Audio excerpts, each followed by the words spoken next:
This is, again, my new book. Each time I write a book, I say it's my new book. And it's titled, You Must Abide by What's Written. So, I will begin. Who says this is true? Who made it up? If it is true, then what is written? I think I'll skip this for now. I'll come back to it later. Things that are written are thought to be true. I have no problem with that. When the skies open up and God speaks, there is always someone to write it down. Moses was no exception. Where would the world be now if he didn't write down the 10 laws? That's when the fun begins. See if you can obey them. One slip, and if I listen to the local preacher, the fires of hell are just waiting for you. Such a mighty God can do this. What else can he do besides just waiting for you to slip up? What about the kind and loving God who comes around in human form every so often and tells others to turn the other cheek when attacked? Is he someone who would throw you into hell for slipping up on what was written? You get born, and your whole life is before you. The astrologer comes along and says it is written in the stars.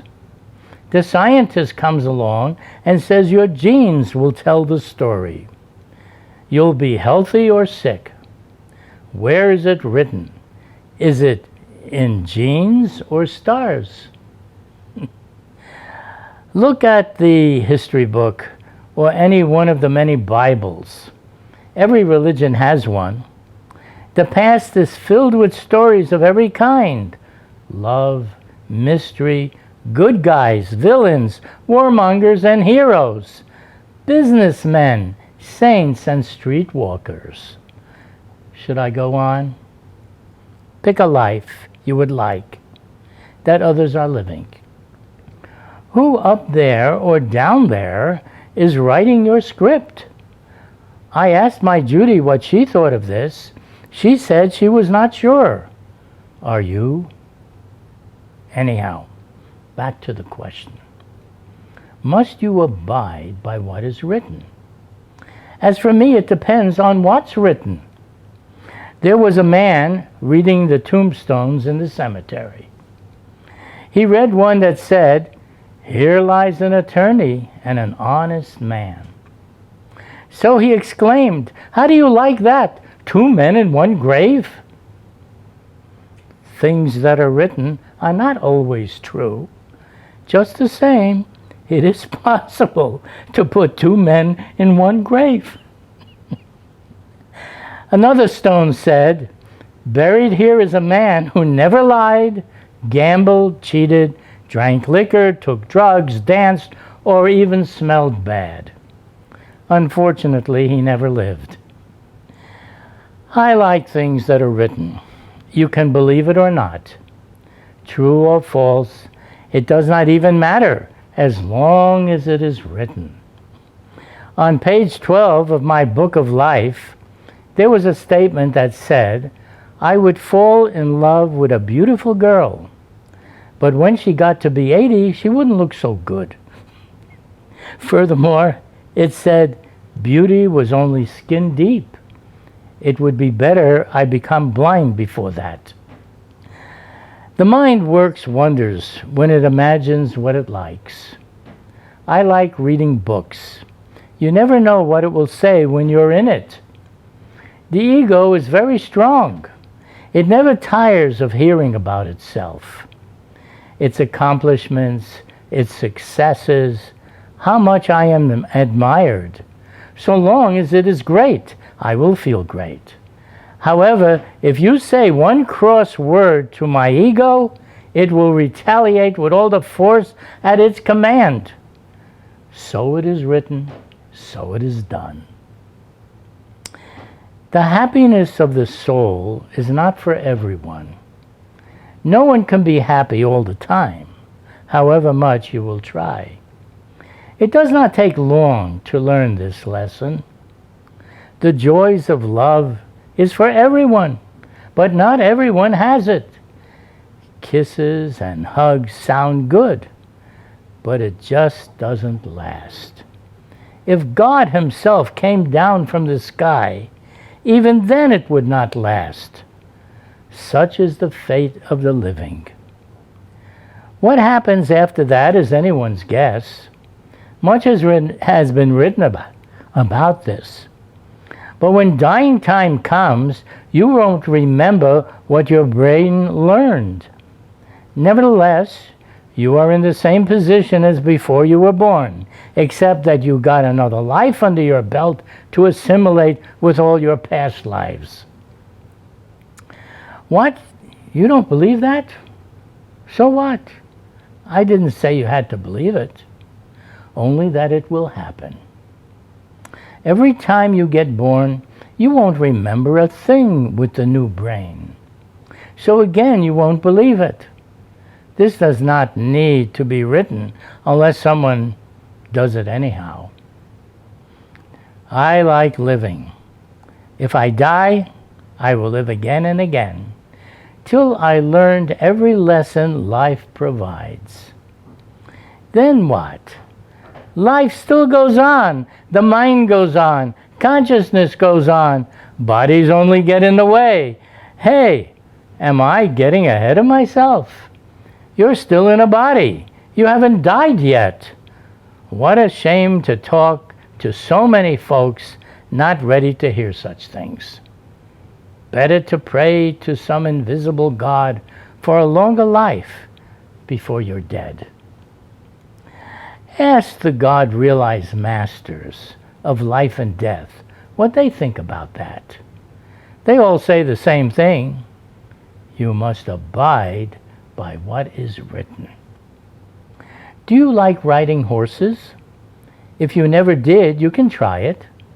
The horse bounces you up. You come down hard as the horse comes back up. This is one tough ride. Bottoms were not made for this. Just the same, a good rider has no trouble with this. I love horses, and they love me. I love dogs and cats too. I can't tell who loves me more. Love is like music. It has its own beat and rhythm. If you flow with it, you can love anything, and it will love you back. Tell me you don't like love. That will never happen once it fills your being. She is beautiful. He is handsome. They are in love. I think 1 million books have been written about them.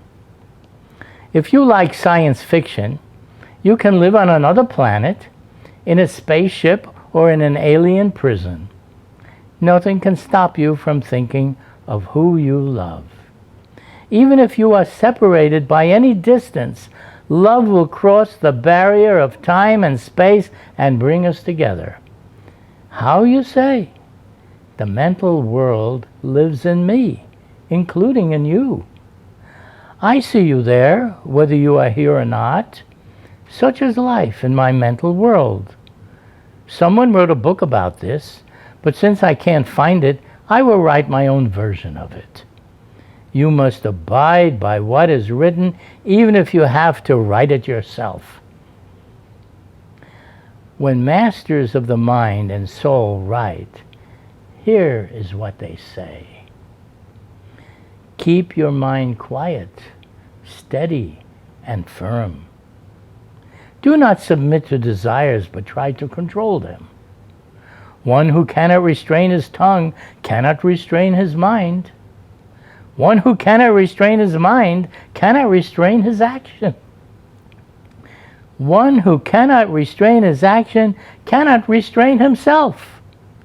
And one who cannot restrain himself cannot attain his real infinite self. To find yourself as the maker of mind itself is the goal. You will find going from the false imaginary self to your real self is going from limitation to the unlimited bliss, power, and love of your eternal life. That's right, eternal life.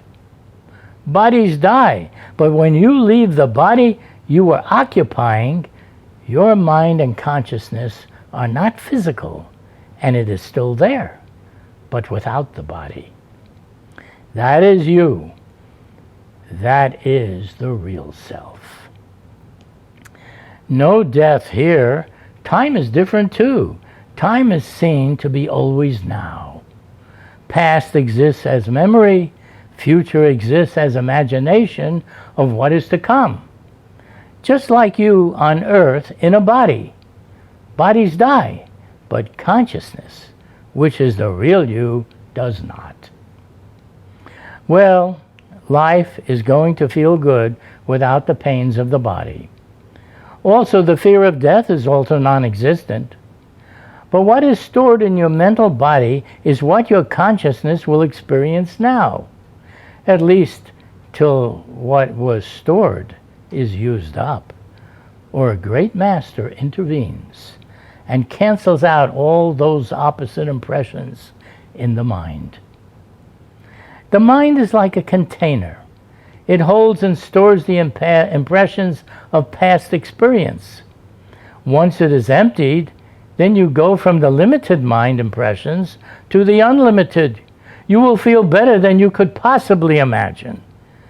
Do this. It's good to be in the unlimited bliss of your eternal self. The knowledge of all things, the power of life itself. You don't believe me? Invite a master into your life that already enjoys this. Even if you don't believe it, if you like adventure, trying new things, what have you got to lose? Try this or don't try it. I'll see you later. Maybe I will come back and tell you if the masters of everything are right in what they say. Here is something else they say. I found this because it is written. There are only 5 perfect masters, and these 5 bring me down to this earth. I never come of my own wish. It is always the 5 perfect masters who bring me down in each avataric period. The infinite bliss of my self-realization is and will remain continuous. At the moment, I experience both infinite bliss as well as infinite suffering. Once I drop the body, only bliss will remain. So said Meher Baba, Avatar of the Age. Bliss sounds good, but what is it? Infinite yet? What is that?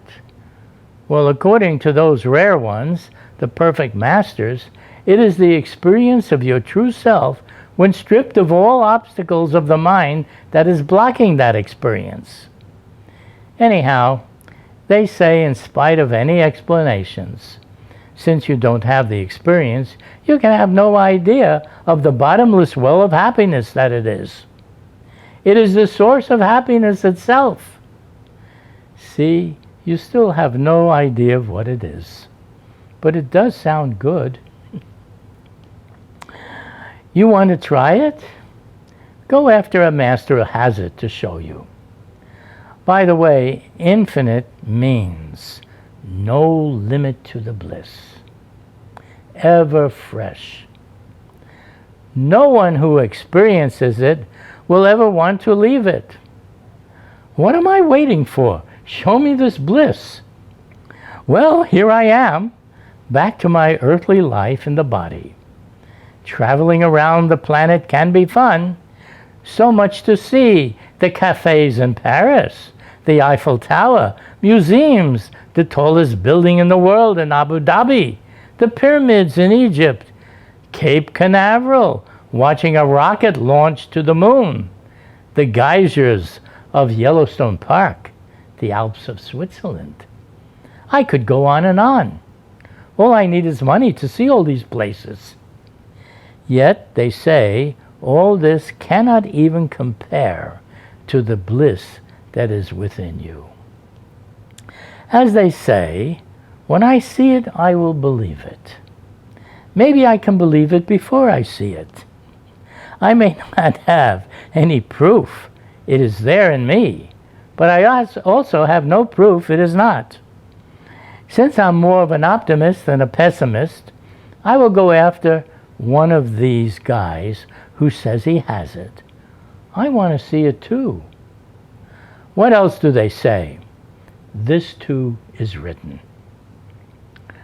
All that is noble, beautiful, and lovely, all that is great and good and inspiring in the universe is just an infinitesimal fraction of the unfading and unspeakable glory of God realization.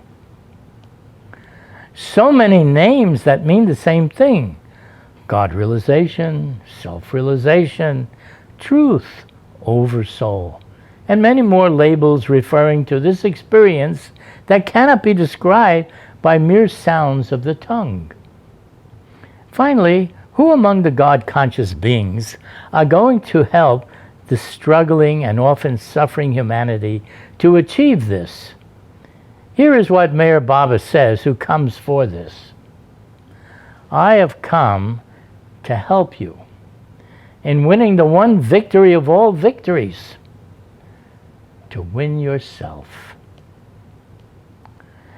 There are great poets, writers, great essays, outstanding scientists, painters, great sculptors, artists of all kinds.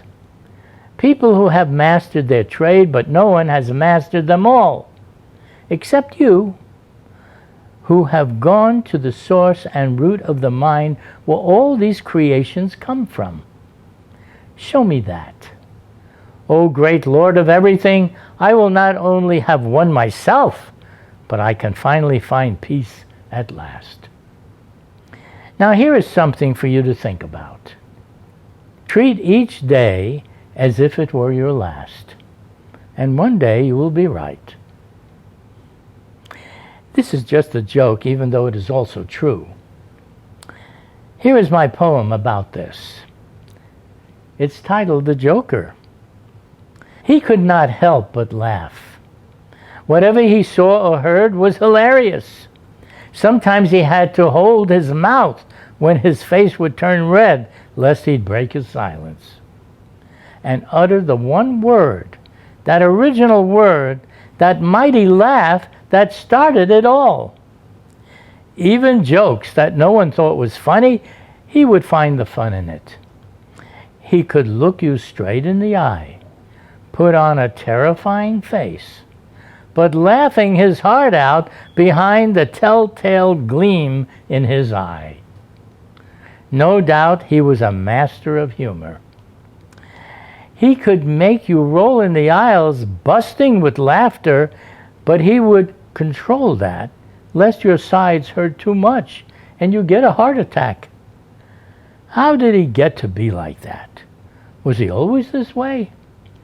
How could he turn every tragedy into a colossal joke? It is easy when you find out who he is, when you find out that you will never die.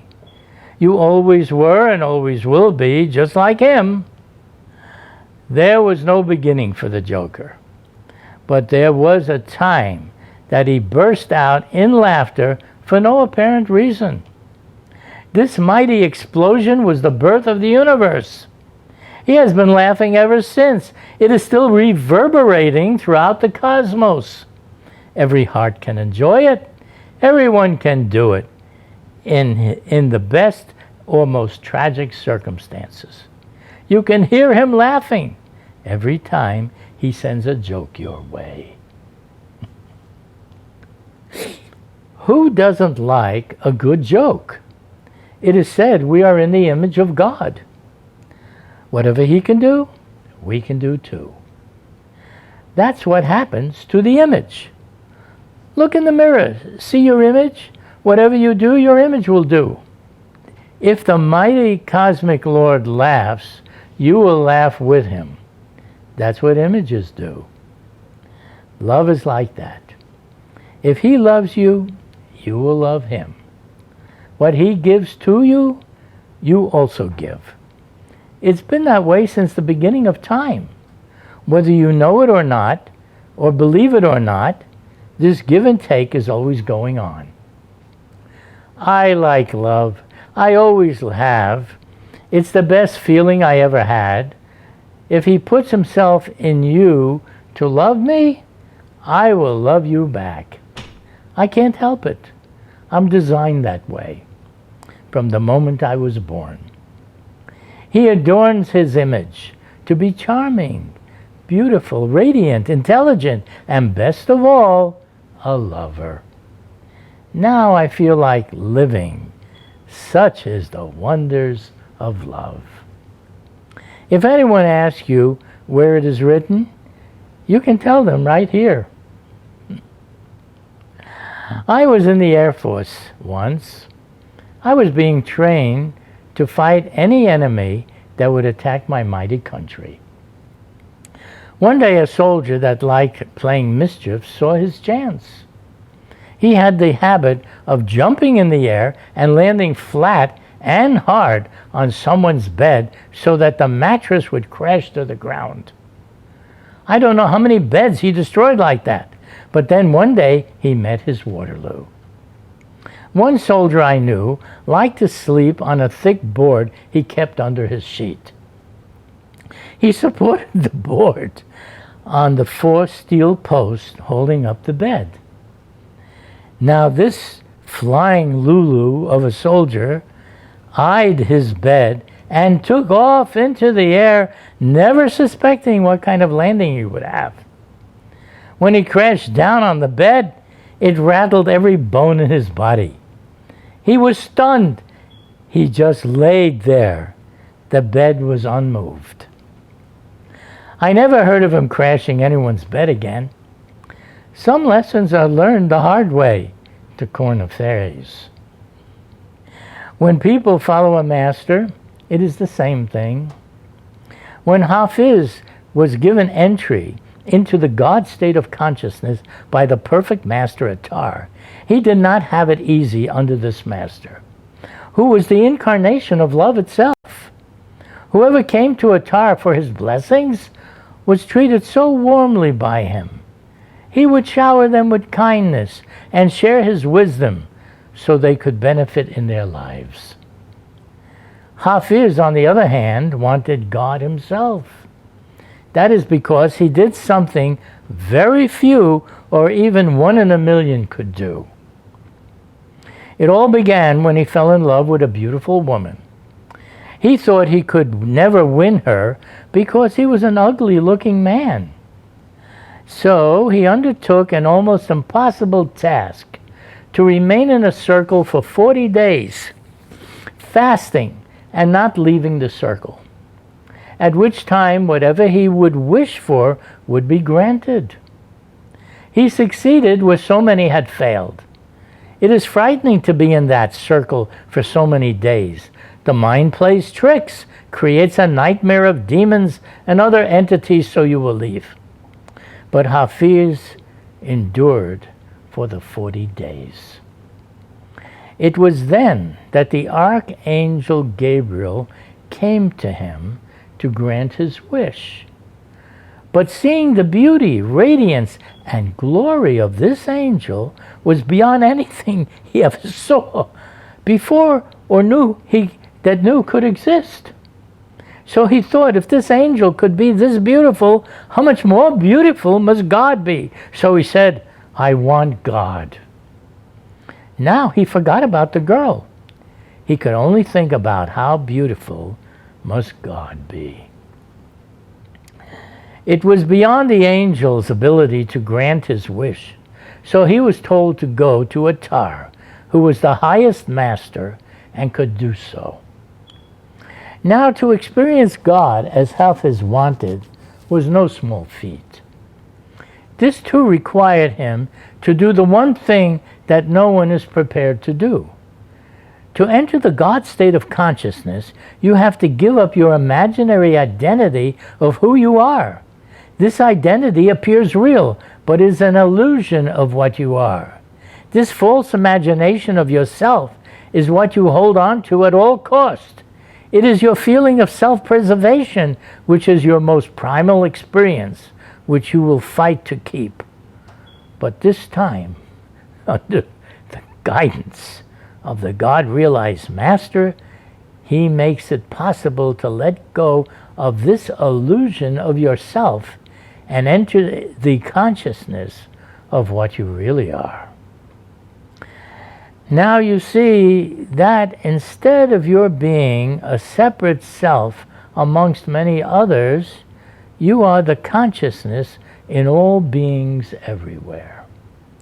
In this state you enjoy unlimited love, the knowledge of everything, the power behind every motion, and unconditional love to help all beings. Such is the experience of those who leave their imaginary separate self to merge with the real self that they are. But, and there is this but, Attar would not immediately do this for Hafiz. He needed to prepare him first. So for 40 years he labored under every discipline and instruction he was given. He was required to do the most menial tasks. When others would come to receive the loving kindness of Attar, he could only watch before a new hardship was given to him. He reached a point where he never thought any more that anything would happen for which he came. Till one day, Attar called him and with nary a touch enlightened him to experience his real self. At which point he was reported to have said, "About what you hear from the Master, never say it is wrong, because, my dear, the fault lies in your own incapacity to understand him. I am the slave of the Master who has released me from ignorance. Whatever my Master does is of the highest benefit to all concerned." Maybe that is why the old saying also says, you have to lose yourself in order to find yourself. And that is why you must abide by what is written. In my case, I learned of the Master of Masters, the Avatar himself, the one who decides who will become a perfect master, of which he says there are only 5 living at any one time. When I came before him, he said, such love must be rewarded. I knew it was tough getting to see him, but I did not know what he meant compared to Hafiz's struggles. My grace has been that however difficult and even impossible things were that I had to do, I never felt it was a hardship. That could also be because he told me things would be difficult, but that he would help me. He said his Nazar, his eye was on me. Who would not like that? The Buddhists believe in the karmic wheel.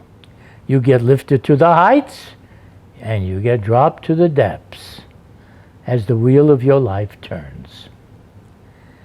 Time to get off of this merry-go-round. That's where the perfect masters and the Avatar come in. It takes someone who is not riding this wheel to take you off of it. Now, if I were a fish, I would go swimming in an ocean that I had no idea the enormous size of. Even the monsters of the deep, the giant whales, are tiny specks compared to the depths and vastness of this enormous ocean they swim in. A planet is a speck, like a grain of sand on the beach compared to the galaxy we rotate in. Even the galaxy is a mere speck compared to the size of the universe. No one knows how many universes there are. Ours would be just a speck in so many multiverses. Then you came along and said, it is not so much that the cosmos is outside of you than it is within you. Oh boy. All of that is a mere speck in me? So you say. I thought I was the speck in this endless vastness. How did the cosmos suddenly become a speck inside of me? I must be dreaming. Yes, that's it. In my dream, I create an expansion in space and fill it up with all the people, buildings, oceans, and everything I can imagine. I can make telescopes in my dream to see the farthest objects in my universe that I make up. I can even imagine entering my own dream and telling my dream people that this is a dream. No amount of disciplines or meditations can wake you up from this dream.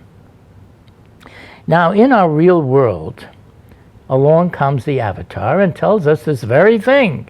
We are living in a dream. The goal of life is to wake up and know yourself as the creator of everything the mind can imagine. But more so, to know yourself beyond the mind for what you are. To do this, he comes as the awakener. Those people who are awake can wake up others. Sounds too good to be true. Best thing is to find out for yourself.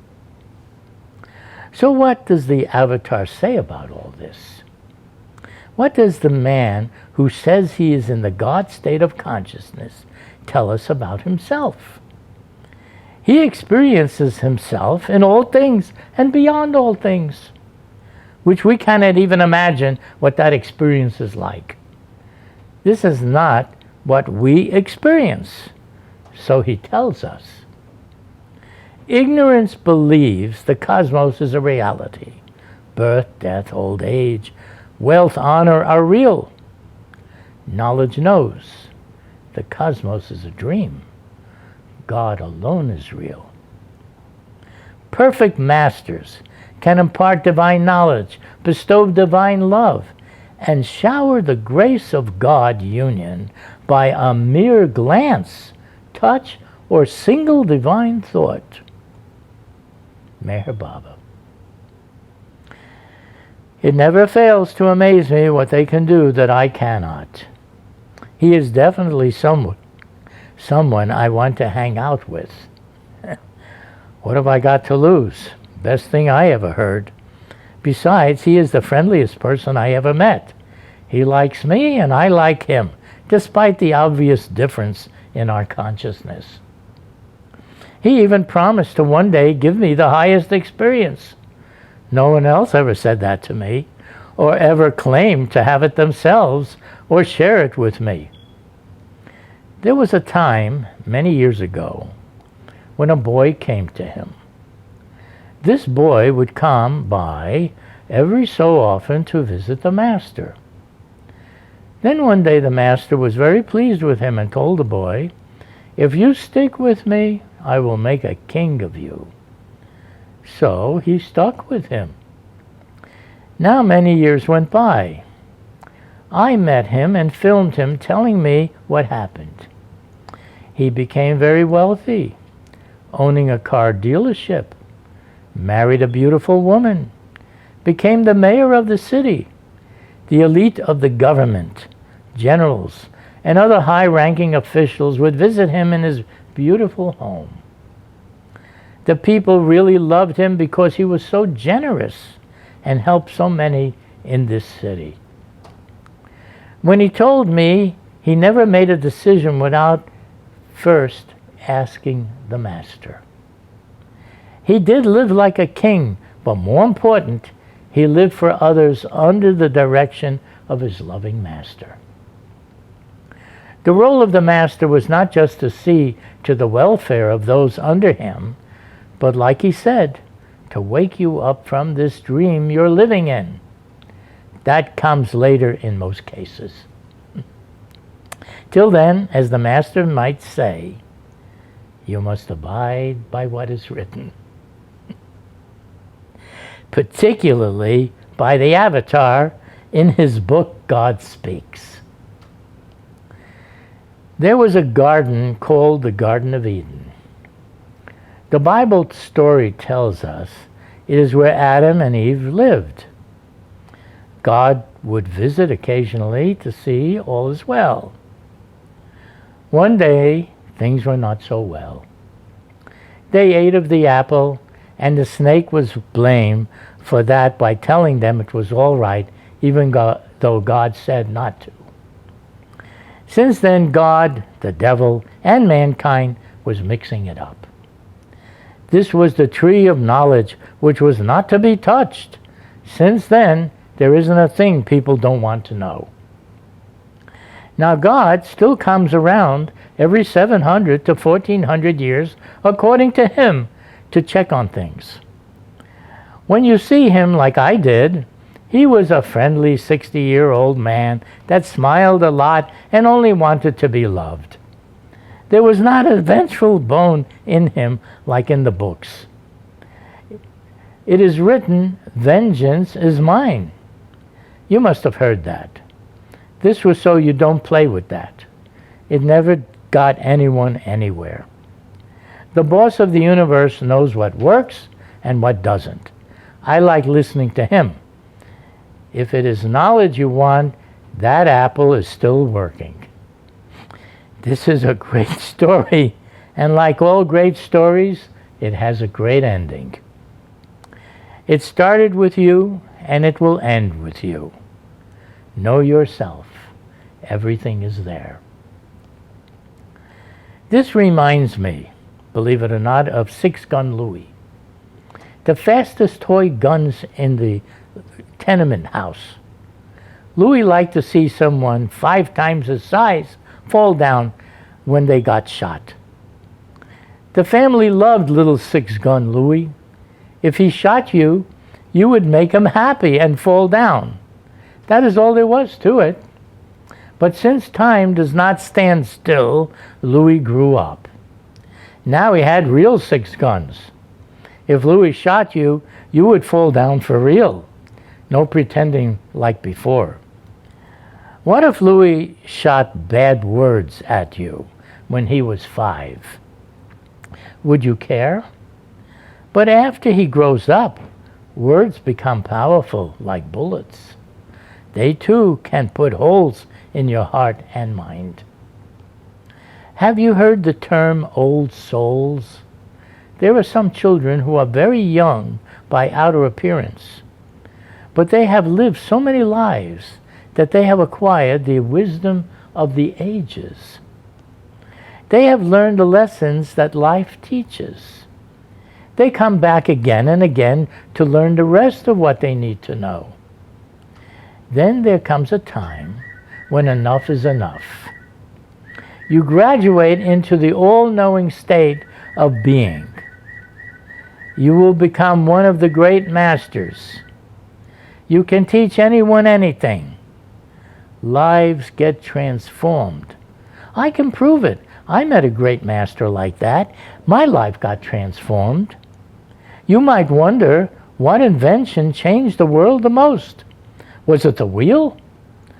Who would think a simple wheel that everyone takes for granted would be a world-changing event for the likes of mankind? Say what you will and think what you want, but it was. The world has never been the same after that. Since then, there were many other world-changing inventions. Then along comes the man who is all love and wants nothing but love. He promises no world-changing inventions, but he says love can change the world better than any invention. It also has been around a lot longer. Inventions are not to be underestimated. We like them, we use them, and we want them. But this man who is all love is no dummy. Whatever you can invent, he can do too, and do a lot better. He knows his way around the mind that can think up things. He can also communicate without talking. You try that sometimes. See how much you can say. One day he explained He can do that because he was one with God. Everyone has heard that God knows everything and can do anything. He says he is one with that. Oh boy, now I'm getting somewhere. This I gotta see. This is no ordinary man. We're talking big stuff. A God man. I love people who can do things I can't do. Miracles, magic, I don't believe in. But show me someone who can manipulate the laws of nature. Then I'm interested. That is God-man consciousness. I would travel halfway around the world to meet someone like that. What am I saying? I did travel to meet this wonder that I heard about. Now, here's the thing. He was no showman. He meant business. First thing he said, "What do you want?" I said, "To become like you." Then he said, "Stay close." What do you say to a man who is in the God state of consciousness? There is no difference between his consciousness and that of the all-knowing, unlimited bliss and power of what we call God. He made me know if I want to become like him, then I would have to leave my limited self behind and enter the unlimited self that I am and what he is. After 2 weeks with him, he hugged me and said, "Distance means nothing to me. Time and space are no barriers for me. I will be with you wherever you are. Go back and tell others what you experienced here." Well, back I went. I did tell others of the many experiences I had with him. My father was after me to get married. He was unable to rest unless I would find a suitable lady to share my life with. He was on a roll and would give me no peace unless I agreed. I had no intention to get married.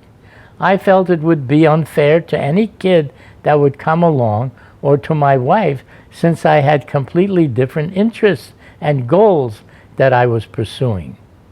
But Dad was obsessed. He even wrote to the master to tell me to get married. He pictured a nice Jewish girl who was normal and not so spiritually minded. He wanted to be the patriarch of the family, to play and rule the grandkids. Then the master's letter comes to me instructing me to be celibate and unmarried. I could have my girlfriends, but be within limits. This was like a bombshell. Boy, did he react. What? How dare him say a thing like that? He was fit to be tied. If only there would be someone to do it. He raved on and on. Finally, he calmed down. But eventually, Dad did get his way. The master did like my father and mother and often gave them whatever they felt deeply about, including me. If you want to know about my love life, you better get my book, Irwin and the Avatar, my true story. You can read all about it, and what a tale it is. One for the books, as the saying goes, but not this book. Nudity was not my thing. Everyone is born naked and lives naked under a pile of clothes that they wear. No other animal does that. But humans are special. We are on top of the food chain. No other life form on this planet can do what a human can do. The intellect and our body construction makes us capable of practically anything we want. Our minds leave something to be desired. Control the mind, and you are on your way to being an advanced soul. Even then, you may have a long way to go to mastering yourself. Here is what the master who did this had to say. There is greater valor in conquering the heart of a single enemy than in gaining victory over the bodies of thousands of enemies. The mind is capable of turning the bitterest enemy into the sweetest friend by constantly thinking well of him. We are all one. The feeling of our being otherwise is due to ignorance. Masters know their stuff. They have been around a lot longer than I have. I'm talking about the master and the avatar who are in the God state of consciousness. Not people who call themselves masters but have not that experience. Real masters know everything because they are conscious of the root of everything. Try that out if you don't believe me. That's just a joke. I know you can't. Love is the key. Even if you throw all the intellectual stuff away, don't throw this away. Everyone who knows anything, from a baby to the great master, will tell you the same thing. God is love and nothing else. Whether it comes from a mama or God himself, good old love. Everyone loves it. But if you don't have it in your life, you don't know what I'm talking about. Maybe then it's time for you to get some. But how? Again, the good old-fashioned way. It works every time. Back to God again. What? You don't believe in God? Or you do believe, but you don't think he will do it? Maybe you need to hear this. God is, of all things, a lover. Talking to him about love is right up his alley. This is the one thing he will listen to. All else may fail, but love never fails. Once when I was 10, and my parents moved to Miami from New York, I had no friends. So I asked God for a friend. So right away a kid comes along and we become best friends. So you say, that is not unusual. How do you know God had anything to do with it? Well, he made it obvious. My name is Luck, and my friend's name was Lucky. Sure, it can be a 1 in a million coincidence, but I don't think so. This was just asking for a friend, but asking for love is closer to his heart. I know all about that. One day I was sitting in the room with the others in the company of the avatar. That is when God comes for us humans in the human form, so we can see him. He asked if anyone had any questions. I remember reading that he once said, "The one who asks for my love will be the chosen one." No one raised their hand, so he turned to me and asked me if I had a question. So I asked him, "Can I have all your love?" He pointed to each person in the room and asked them if they experienced all his love. Each one answered no. Then he turned to me and asked me, "Why should I give it to you? Why not to him or to her? Why should it be you?" I replied, "I would like you to give it to whoever you want, but I want to experience it too." Then he picked up a jar from a small table next to his chair. He circled the jar with his hand and said, "I am the ocean of love, and you are in this jar in the ocean. If you want the ocean, you have to only to remove the lid, and the ocean of love that I am will automatically pour in." Just then someone came into the room and the subject changed. So I thought about what happened. Later I realized that was why I was there. I could not remove the lid from inside. He had to remove it from outside. 100 years ago, things were no different. The rich and powerful, the poor and underprivileged, all had one thing in common. This included the middle class too. When a man wouldn't give for a soulmate, going back 100 years may not be enough. I could go back to the beginning of people. It was the same thing. Who would not like your soulmate, your perfect counterpart? Most persons would not believe it could ever happen to them. You may as well believe God himself would appear in front of you just because you called him. That would convince even the most hardcore atheist. Well, I have news for you. Both events have happened. Not once, but many times. But I admit it is not a common occurrence. Still, it happened, even in my own family. My dad, who was so opposed to Mayor Baba, who was the avatar in our age, had started out sending him the most vile letters and every complaint he could think of. It made me think of what could change his mind. So I thought something must be done. But what? Then it came to me. I would ask Mayor Baba in my mind to show him something that would be undeniable and would benefit him greatly. That is when it happened. My father tells me something happened to him. He prided himself on being a realist. He kept telling me that something happened, that he knows is so because he is a realist. He kept repeating this a lot. Finally, I asked him what happened, because he was not saying. Then he said to me that I would not believe him.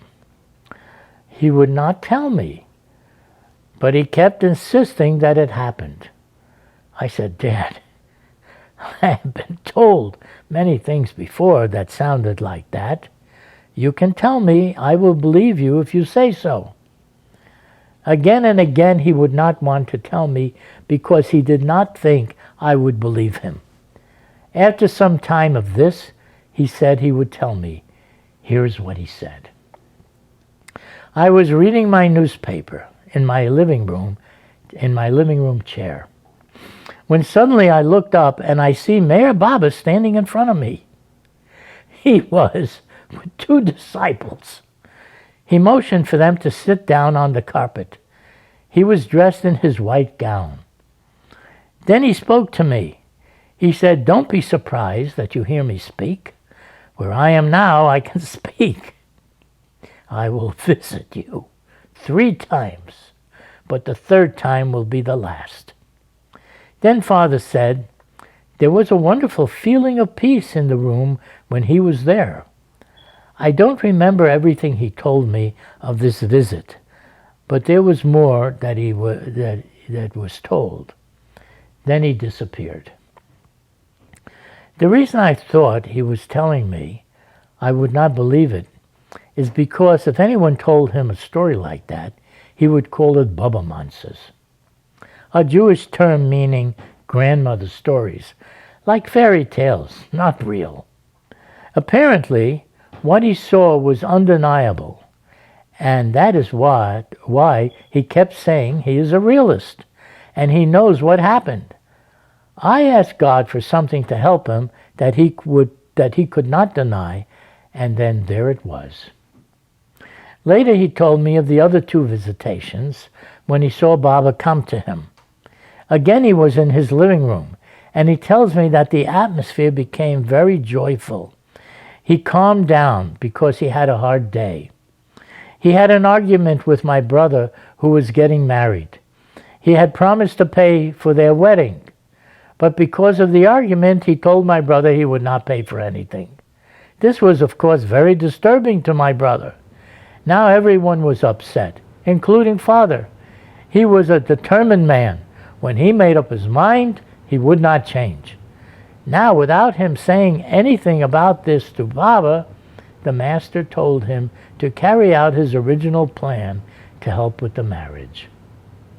I was in New York at the time when he tells me about this situation.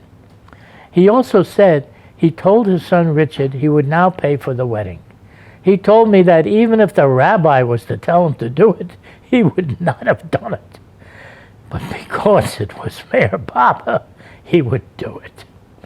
My father would tell me he is a man of many contradictions, and even he did not understand.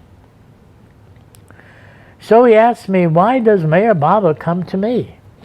You're supposed to be his disciple. Why doesn't he go to you? I tell him, Mayor Baba loves you and everyone. He knows who needs him most and what he has to do. After the third visit, I asked him if he believed in life after death, which he did not believe. Now he said he was thinking about it. But more importantly, his feelings towards Mayor Baba had changed dramatically. There was another man who also saw the Master appear to him. We heard this story from our guide, who we were traveling to when we were traveling to film the stories of so many people who were under his guidance. He said he was poor and had no money to travel to where Mayor Baba was. He became desperate, so he went into a jungle area where he lived and decided he would not eat and stay there. Since he could not go to the Master, he would have to come to him, or he would die there. This is what he is telling us. There were also wild animals in this area. After some time, he sees a tiger coming toward him on one side. On the other side, he sees a cobra also coming toward him. Death is coming toward him on both sides. Now he says he became so frightened that he threw his blanket over his head. He did not want to see what was going to happen. After a time, he feels at peace. He removes the blanket, and what does he see? But there is Mayor Baba standing before him. Baba says, I had to come because you were in danger. What do you want? Then he says he wanted his presence. It is my belief that such desperation, at the cost of life itself, can draw even God himself to you. If you want your soulmate or God himself, the same thing is required. The desperation of love makes the impossible happen. Anyone can do it. If you tell the Avatar a joke, he would laugh like anyone else. He liked humor. Even risque jokes were no obstacle to his enjoyment. They say the first jokes that used every foul word you can say were started by the Anglo-Saxons. Who knows if that is right? The thing about God is that nothing surprises him. He's seen it all before. But even an old joke can still be funny. How about the last laugh? Who did that? Here's my poem about that. The last laugh. I can't help it if I'm in love. I saw you and you took my breath away. It all happened with a single look. I did not know your name, nor had we ever met. I had to meet you. This had to be destiny. I once read that there was a man so ugly that people looked the other way when he passed by. He became enchanted by a beautiful woman he could only dream of. He couldn't stand it. He prayed to God to do something. The archangel Gabriel appeared, an icon of the essence of light and beauty, the more splendorous than anyone he had ever laid eyes on. He thought, if this angel can be this beautiful, how much more beautiful must God be? The angel laughed. Now you know how divine lovers and seekers are made. Now it's my turn. You crossed my path. You smiled at me. Then you went on. Where did you go? Did I imagine this? If so, I will go within myself. I cannot rest until I find whoever you are. I will find the maker of this love, even if I have to go where I never went before. Men and angels are laughing at me. Men say I'm following a fantasy. Angels say, if they cannot see him, how could a mere human? But I have had the last laugh, No one knows about the day I saw you glance at me and take my heart with you. Love you always. By Irwin. The world is turning, and I'm seeing so many new faces. I love them all, whether I met them or not. This is unusual for me. I'm not used to that. Still, I can't help myself. That's the way I am now. There are those who would look down on me for following a master. Others could care less, as the saying goes. Then there are those who are doing the same thing. What a variety of faces looking at me and passing every judgment the human mind can make. But when a man is on a path, there is no turning back to the way I used to be, or moving along someone else's path, whether they like mine or not. My path is doing whatever the master says. Such a simple path, anyone can do it. I chose this path because the man I am following has achieved the goal I seek. Who better can guide me? To go from man to God is not something I can do. Better the forces that be should show me. I live in imagination and dreams. Better for me I pack this up and wake up to what is really going on. Bliss everlasting, knowledge of all mysteries, the power and love of the soul is my goal.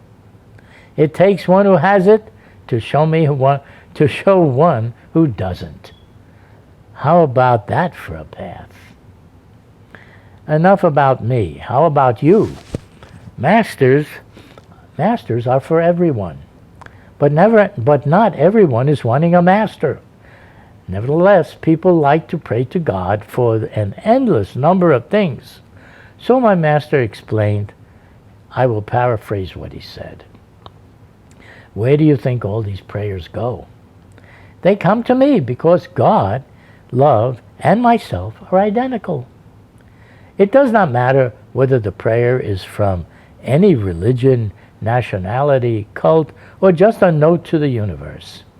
I receive them all because your minds are in my universal mind that includes the minds of all beings.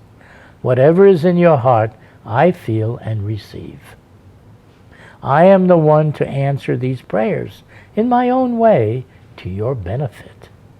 Then there will come a time you will want to become what I am. What a day that will be for you. I am always interested in good food and a good story. So long as I have a body and a mind, I suspect it will always be that way. I was in the restaurant with the master's brother. He said something that surprised me that his doctor told him. If only it were true. Waiter, after I gorge myself like a starving lion, will you give me 2 spoons before I leave? Why do you want 2 spoons? My doctor said I should take 2 spoons after every meal. I must say he had a great sense of humor, but he also did things that few could understand. Mayor Baba had the habit of subsidizing the income of people that were not beggars, but did not earn enough at their jobs in India to support their families. When the time came that the master was due to pass away, he called his brother to take care of these families. However, the brother was also instructed that he was not to hold a job or do business to receive any income. Now the question was, how was he to supply money and care for the people that the master had been providing for? So he hit upon a solution that would make some people consider him mad, or at least very eccentric. Whenever someone would tell him of their birthday or wedding or some event that they were celebrating, he would ask them to send him a birthday gift or a wedding gift. Instead of him sending them a gift, he wanted them to send him a gift. He told no one why he was asking this, and needless to say, they thought this was more than strange. But knowing him to be the master's brother, they would often comply with his requests. Later, I found out that he would sell the gifts and give the money to the families that Baba had asked him to care for. Or if the gift was something they could use, he would give it to them. How do I know all this? When I got married, I ordered a set of pots and pans. However, the company sent me 2 sets. Hearing of my marriage, he asked me for a wedding gift. So I sent him the extra set. We were both happy. I had a set, and he had a set to do as he will to carry out Baba's order. This was Jal, Baba's brother. There was a group of Baba lovers who loved Jal and would visit him in India. Jal was really very wise. Being so close to the avatar, things rub off. I liked him and would joke with him. He also liked to tell jokes and had a good sense of humor. Then one day I decided to play a prank. I wrote him a letter saying that I was very happy to hear he would be flying into Myrtle Beach, that everyone was eager to meet him and hear his stories about being with the avatar. I told him we had made very good accommodations for him, and all I wanted to know was the final flight schedule. I can't imagine what he must have thought when he got it, since it was a BS, made-up story I sent to him of his coming here. Just the same, he was a good sport about it. He appreciated the joke by not adding any fuel to the fire. Mayor Baba, too, was a great sport. If someone said something offensive to him, he would find some truth somewhere in it. Also, somewhere, there was a way to show humor. He did not like long faces. Soon faces would be amused or break into a smile. Then he would tell you something important that you could accept to help you accomplish goals you may never have thought of. He was like that. He liked sports too, especially cricket. People who achieve much in life often have big egos. Success can do that. The more the success, the bigger the self-importance. Your ego can get bloated out of proportion. The game 7 Tiles could be an ego buster when it's in his hands. Dr. Deshmukh was very intelligent. He had a string of degrees in front of his name, so Mayor Baba had him play 7 tiles. The game was to throw a ball and knock down the tiles. When his turn came, he would throw the ball and miss. So the master had him stand closer and throw the ball. Again he would miss. Closer and closer he would stand until he was on top of them, and still he would miss. This was tough on his ego, that could do anything in academia, but was a flop with a ball that everyone else could easily knock over the tiles. The master needs a lower ego that does not block your way to what he wants to give you. Wiping out an inflated ego is an old story. Every God-realized master has to deal with it, with his budding disciples, who want the highest experience. There is no end to what is written about these ego-destroying scenarios.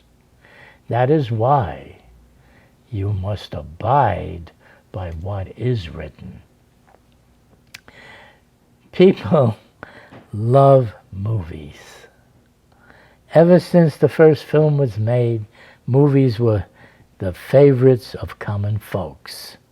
Kings, garbage men, even dictators who want to control the world, they will go to the movies to see every story made. Now along comes the head of the spiritual hierarchy, not the popes, even though you can't stop them from seeing a good show. I'm talking about perfect masters and the master of masters, God himself, when he comes down as the avatar. Does he like movies? Well, here is what he said about that no one I ever heard of had the chutzpah to say, I created the media because I have a universal message to give to the world. Meher Baba. Meher Baba had given an order to his followers that while he was engaged in a special work, no one should go to the movies. After some time, The Great Dictator, starring Charlie Chaplin, came to theaters. Meher Baba went to see this movie and liked it. So much so that he lifted his restriction for the film, that everyone should see this movie as many times as they wanted. In my opinion, the message Charlie Chaplin gave at the end of the film to the world was so much in line with what Meher Baba was telling the world that he wanted everyone to hear it. Meher Baba himself was filmed many times in his life. Historically, this never happened before. No great master like Lord Krishna, Abraham, Moses, Jesus, Buddha, Prophet Muhammad ever had even a portrait done of them. No one knows what they or their disciples actually looked like. Today, millions follow them. Great religions formed around them and their teachings. But in this age, all that changed. So does he like the movies? I produced a film of him that played in theaters. I went around the world filming his disciples, telling the stories of what it was like for them to be with him.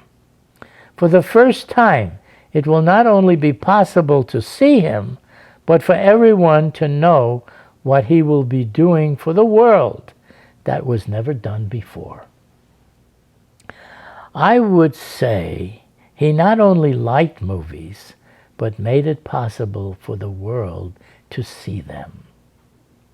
The sun is 93 million miles from Earth. This sun, the Earth, and the entire solar system, with all the planets, is nothing but a dream in his mind. So you say, in my mind, it is as real as anything else in my visual field. How can a dream look so real to me and so unreal to you? No wonder you are all powerful. The dreamer can create any imagination he wants to, whether it is a city full of people or the universe itself. Let's take this one step further, as if this is not far enough. You visit us in your dream. Who am I? I am you, making me up. So you want to free me from the dream? Who are you doing this to? What will I find when I wake up? I am you. There never was anyone else. You were everyone that you imagined. You were also the houses, the birds, and all the animals, even the planets, space too. Isn't that what God is? Everything and everyone? Well, this is not so mysterious as it first sounded. This may be true, but it doesn't change anything. If this is your imagination, I can't get out of it.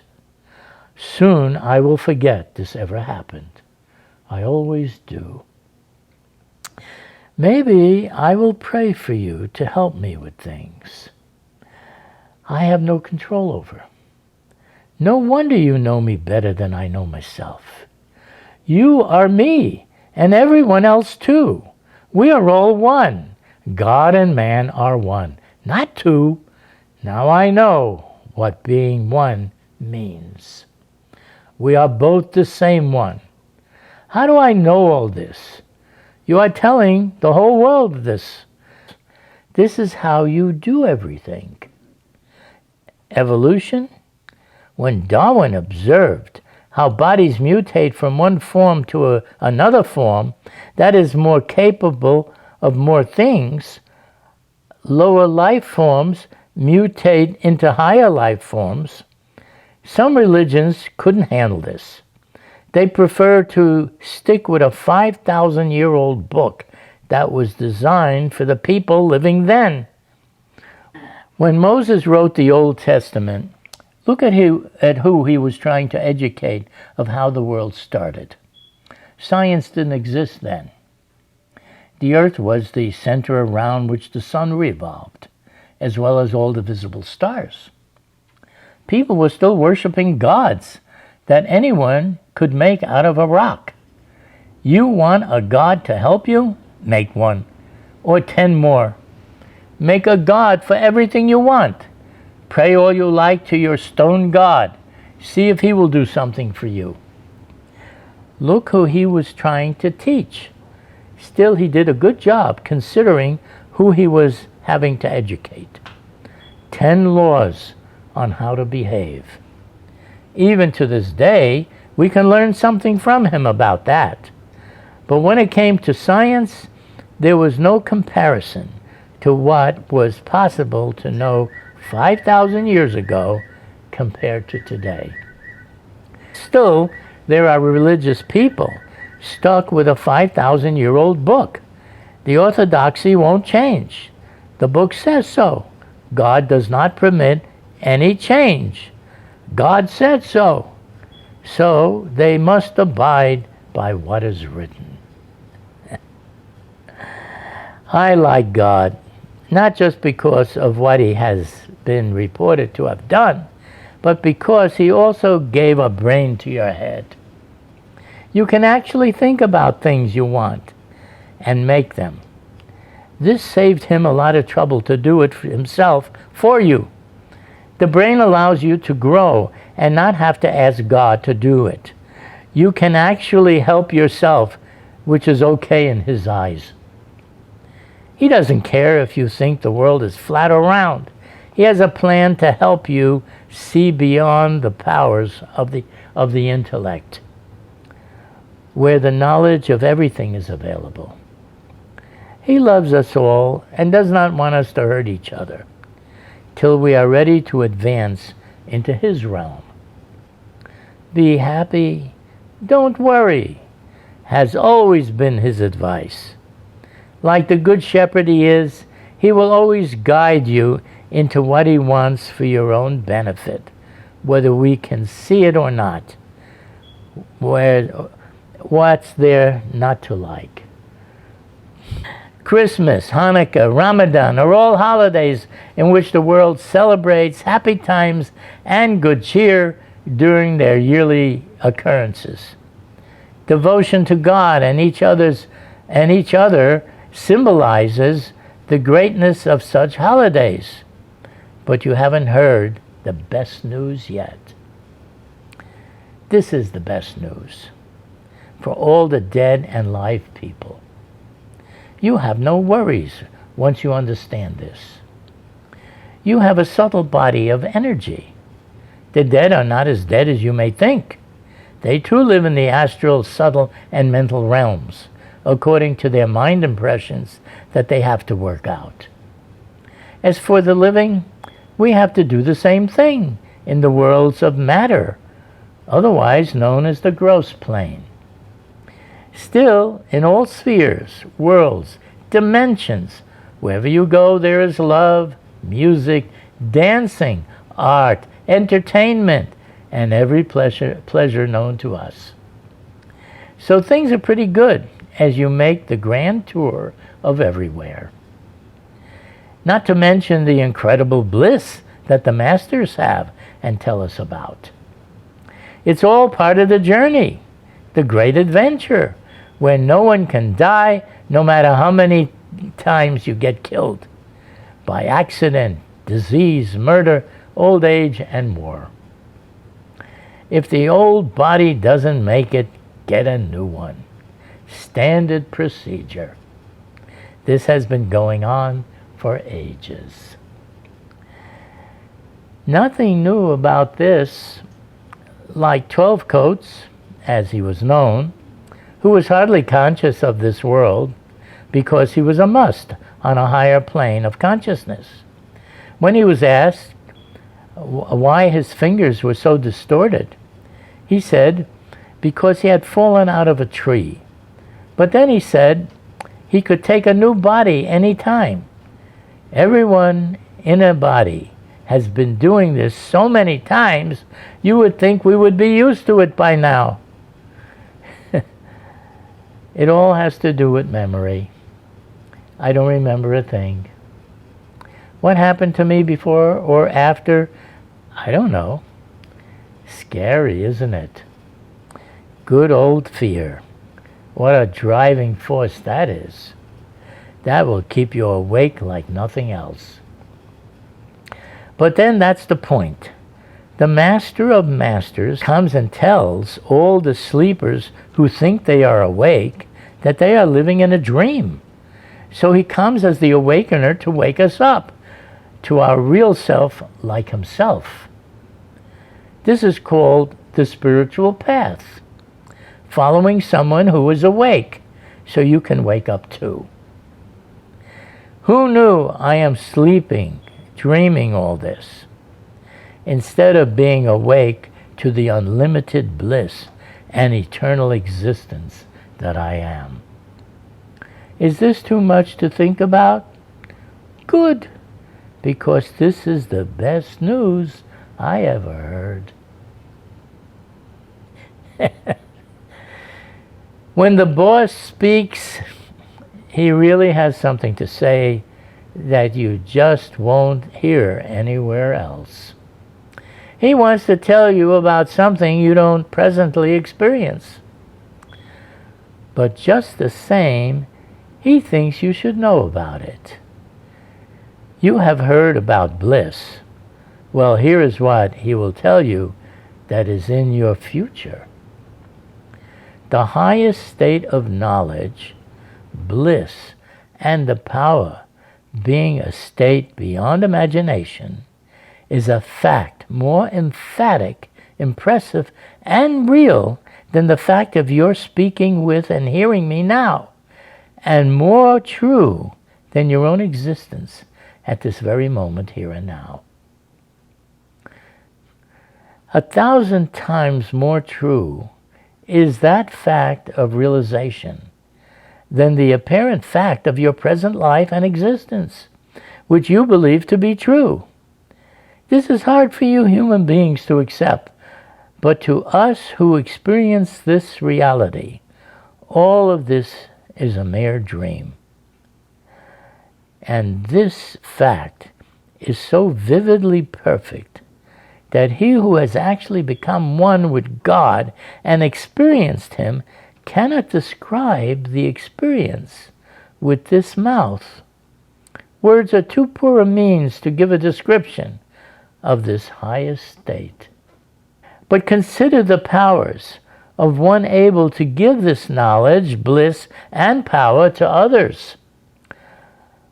Apart from this, what would you think when we perfect ones say that we can actually play with these, the highest knowledge, bliss, and power that are the attributes of perfection or truth? Otherwise, how do you think we would be able to give experience of these to others? There is no doubt that Meher Baba speaks with the authority of his experience of God and of his mission to enlighten others.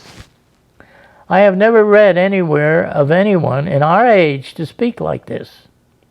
Just the same, I don't know everything, nor what every person has ever said, but I like what he says and what he is determined to do with all the abilities at his command. Furthermore, here is one more thing you need to know about the bliss divine that he is revealing to the world. Bliss is the goal of life. That bliss is continuous, changeless, eternal, and divine. That bliss has in it power, love, knowledge, and infinite wisdom. God is all this in one. Meher Baba.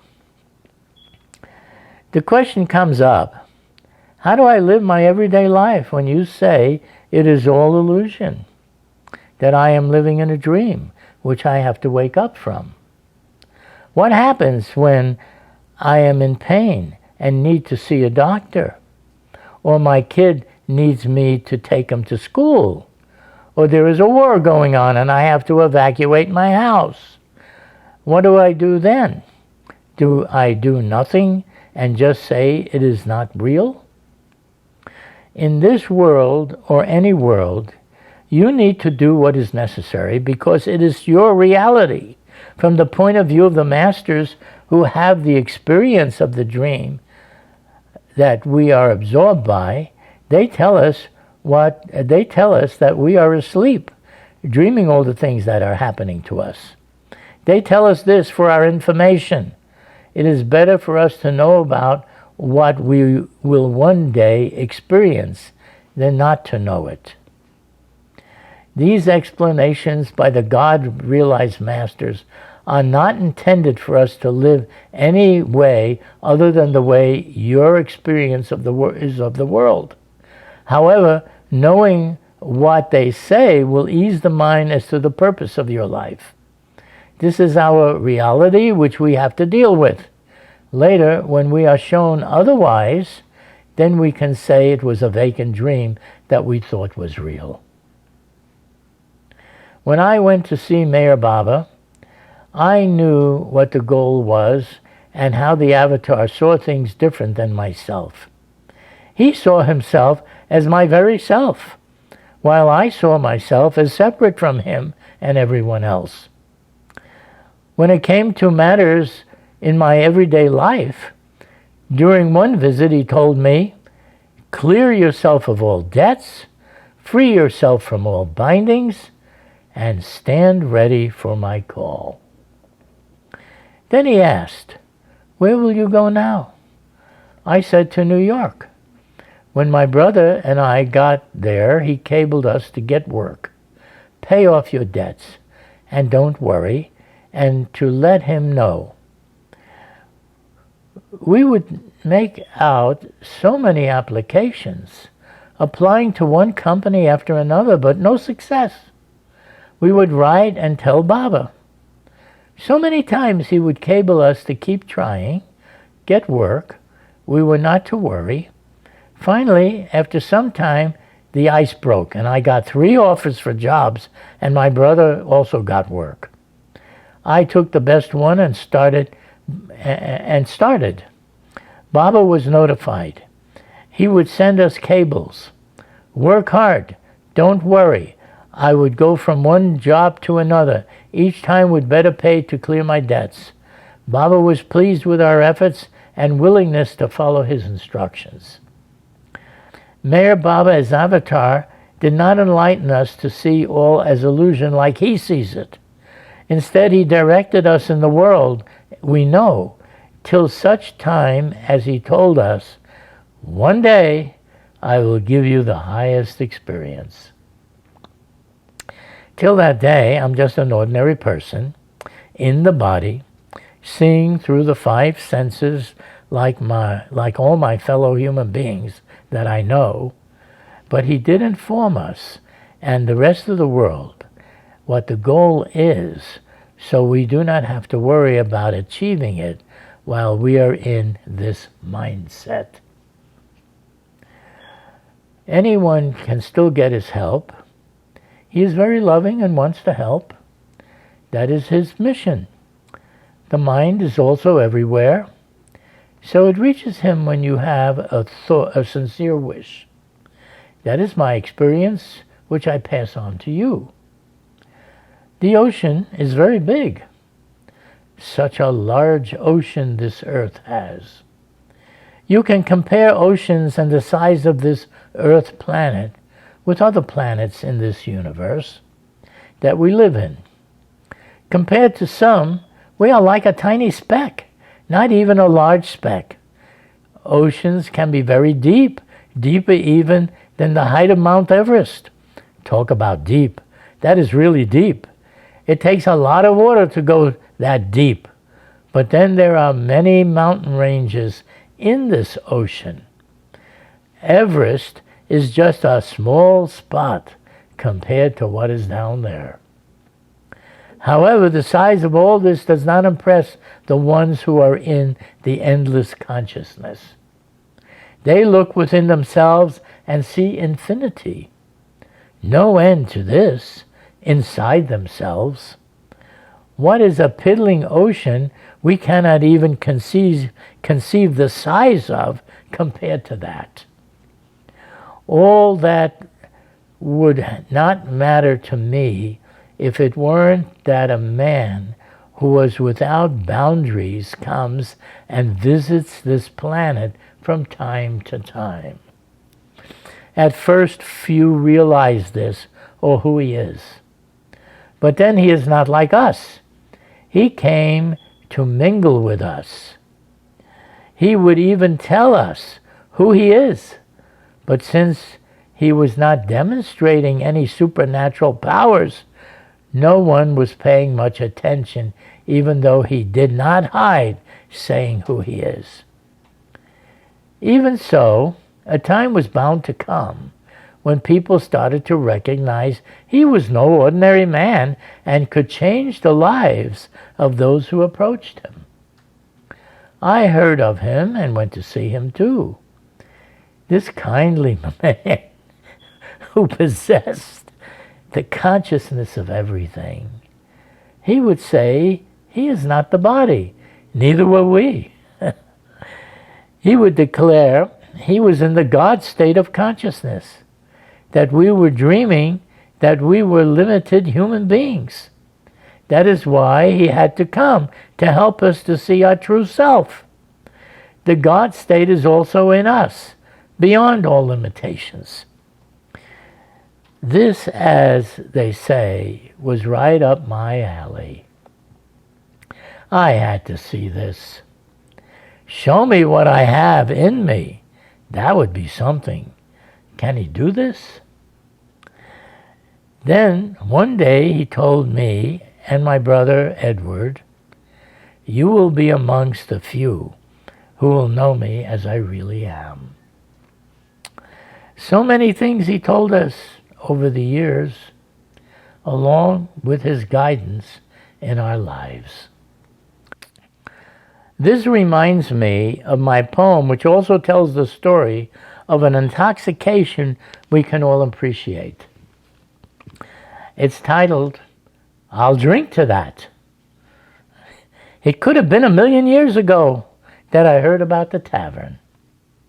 It has been a long search to find this place. Books have been written about it. Songs have been sung of it. People have whispered about it. Masters have kept it a secret. No one would tell me where it is. Still, I searched. Then one day, unexpectedly, I met you. You asked me for a box of chocolates. You said, you're giving me chocolates now. One day, I will give you divine wine. I was so intrigued that I began to follow you everywhere. Finally, someone knew something about this tavern, where everyone speaks in song, where laughter is the norm, and where the wine of love never stops flowing. A place where everyone is intoxicated with unearthly joys. In this place, the fountain of ecstasy is always gushing out. Just when I thought there was no more of this magic brew, the tavern master pours another round. I take flight into new realms that makes me fly on currents of bliss that are like the waves of the ocean. Together we fly and sing love songs that only this intoxicating brew can inspire.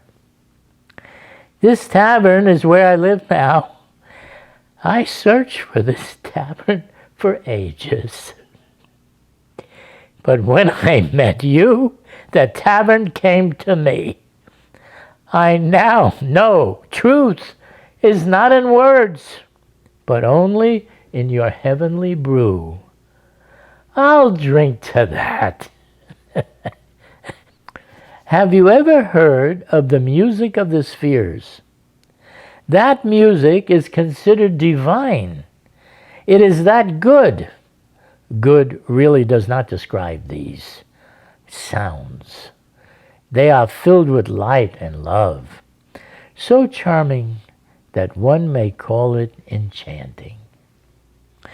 If you hear it, you will swoon into an ecstatic trance.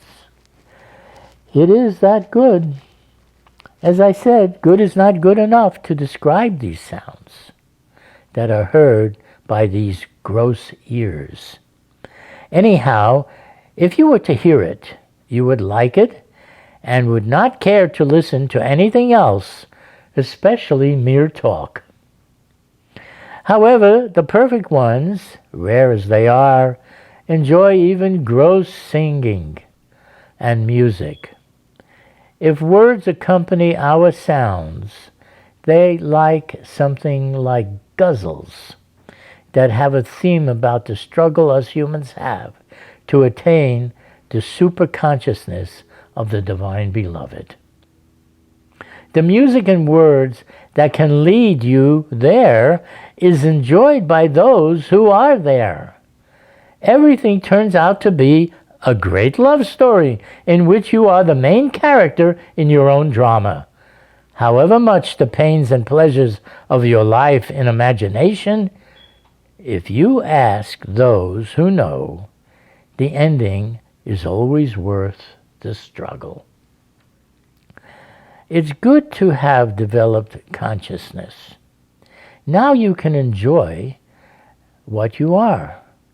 That has no end. That is the end of your story, to find the love that cannot die. It will live forever just like you. But let's not get ahead of ourselves. This is your glorious end, not now. Some people say the journey is what they like, but I say wait until you see what you become. The end is even better. Sex has been around a long time. Besides reproduction, people find it a great source of entertainment. It also is so inexpensive when you have a partner who shares the wonders of this pleasure with you. You don't have to be rich. Even the poorest blokes are happy with it. Then there are those who are celibate. Looking at others who are doing it is like looking through a window at window dressing. Look, but don't touch. Not everyone is capable of that, or even wants that. There are some that do. Why, you may ask? Generally, but not always, they have bigger plans. For this you have to look at the masters and their sex lives. The one I follow, when he was asked, said plainly, "For me, sex does not exist." How is that possible? Everyone I know says it not only exists, but how much they like it. Don't ask them to give it up. Yet he says it does not exist for him. But then he also tells us he lives in infinite bliss, which is continuous and does not fade away. He also says that this bliss, when experienced, is a bottomless well of happiness, while sex is a momentary happiness. The bliss is permanent and infinitely greater than any passion of the body. So I said, this I gotta see. Show me this. I will even give up sex just on the promise of such an experience. I see you are doing it and telling me this. I like someone who does what they say. I can believe that. The wonders of divine bliss is too much for me to pass up, if it is true. So then he told me, unlimited knowledge, love, and power also are part of the divine bliss. No one who experiences this wants to go back to the passions of the body. Humans can cry. I never heard of any other life form or animal that can cry. Why do we do that? Are we so unhappy? What about crying for joy? I am not sad, and still I cry when I hear something that touches my heart. Crying will clean my soul, some would say. Well, I don't know about that, since I don't know what my soul looks like. However, I have heard that souls look pretty good. I am taking the word of those highly conscious beings who can see what I can't. Those great ones have said a soul is full of light, love, and is eternal. You just can't kill the soul. You can kill bodies that a soul inhabits for a time to learn the lessons that life here teaches. But souls are imperishable. There is nothing to wear out. If you ask most anyone if they know what a soul is, you will observe a blank look. If that happens, you are asking the wrong person. But there are people who can give you a straight answer. If you hit on someone like that, you have won the sweepstakes. Out of all the billions of people living, I am told by the Avatar himself that there are only 5 such persons living at any one time that knows. Here is what he says about them and himself. It is because of the 5 perfect masters that I appear here before you. They fetch me down, and I experience myself as everything and tell you that I am everything. These 5 hold the key to all of creation, which contains an infinite number of universes. I have come so you can escape from the cage of Maya, the principle that makes illusion appear as reality. Boy, talk about something new.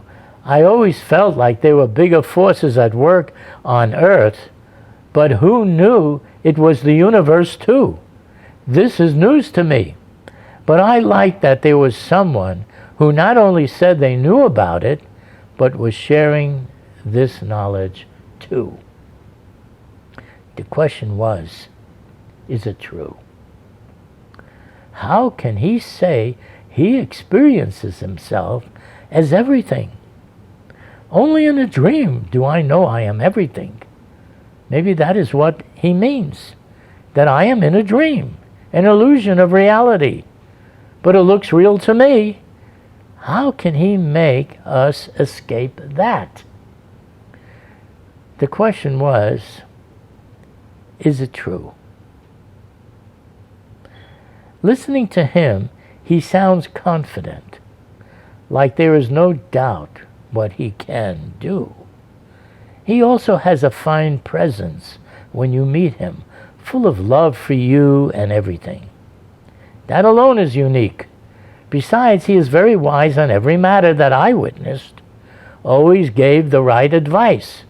Whether he is really in the God state of consciousness or not, time will tell. But in the meantime, you could not have a better friend. We all know dreams are not real. You have only to wake up to know that. This man says, I'm living in a dream. He says he can wake me up. Sounds good to me. I'm all for it. Now the bigger question is, what will I find when I wake up? He has a lot to say about that. No one else I know would even touch the subject. Listen to this. He tells us God is a state of consciousness that all life has in varying degrees. God is not a man sitting on a throne passing out judgments.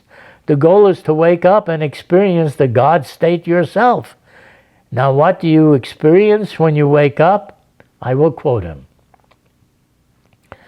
God realization is the very goal of all creation. All earthly pleasure, howsoever great, is but a fleeting shadow of the eternal bliss of God realization. All mundane knowledge, howsoever comprehensive, is but a distorted reflection of the absolute truth of God realization.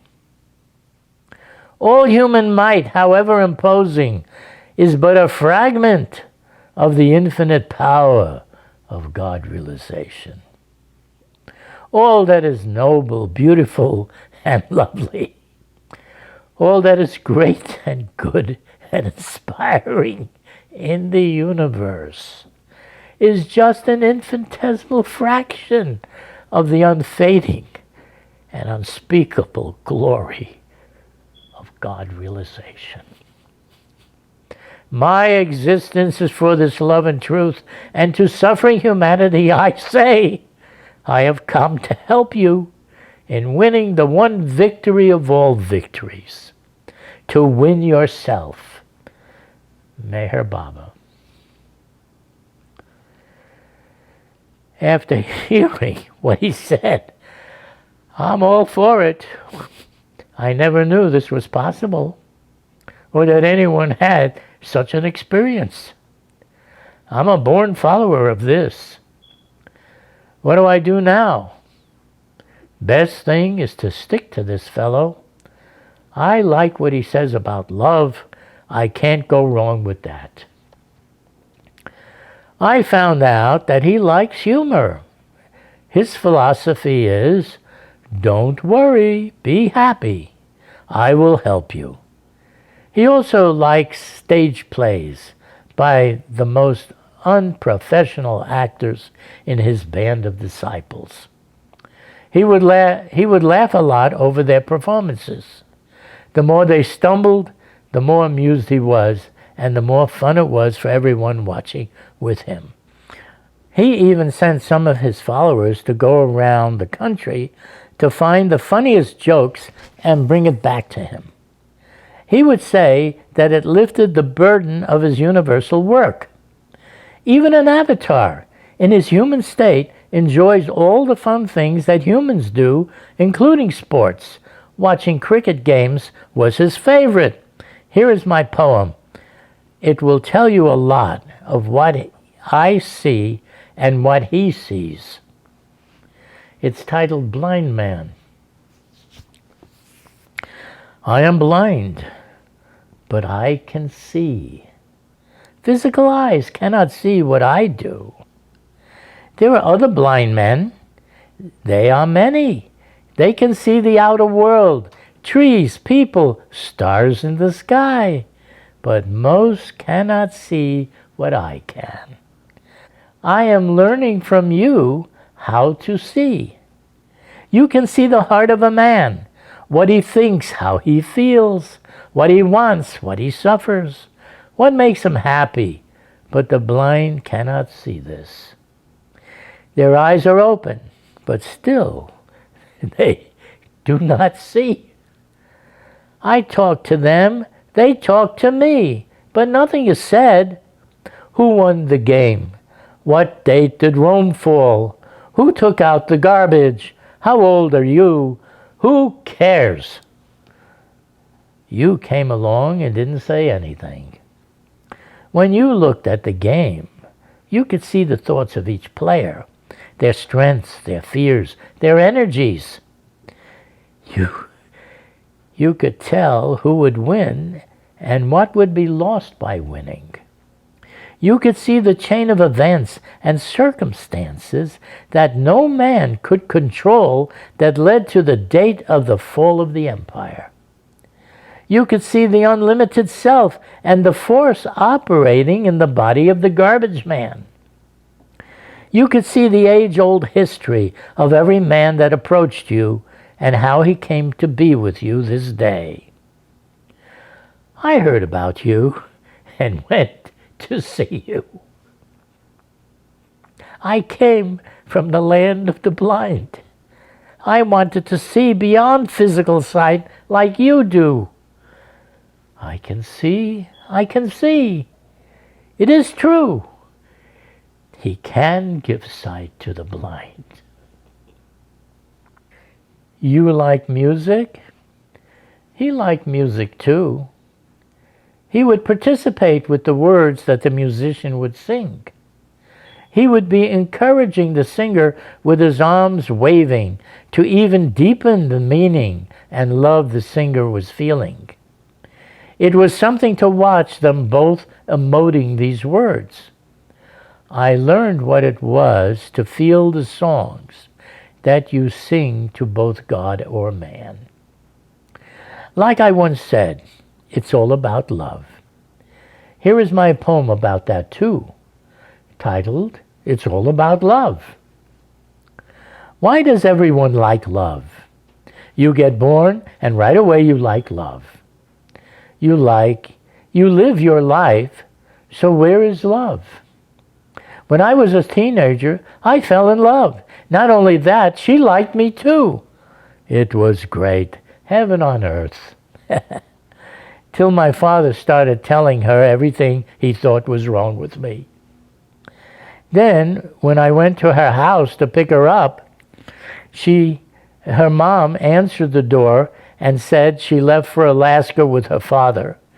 Don't call here, he doesn't like Jews. Well, that did it. I felt pretty bad. I really liked her, my first love. Since then, I had many loves, but none were to last. Maybe my father did me an unintentional favor. As fate would have it, I was due to meet the love of my life and lives. All other loves had to be put aside now. This would be the great love that was living in me for ages. This lover had always told me, I am with you always. Everyone who reads this must have heard this too, somewhere, someplace, sometime. Anyhow, I heard it. Then one day, unexpectedly, I heard the love of my life had come. So naturally this excited me. I never thought I would see you again. So I took the fastest jet plane I could get and went halfway around the world where you were. You hugged me, kissed me, and asked if I had a question. I asked, can I have all your love? I didn't know I already had it. Then one day, you told everyone, no one understands me until they understand me as infinite love. Once again, I will say, after all is said and done, it's all about love.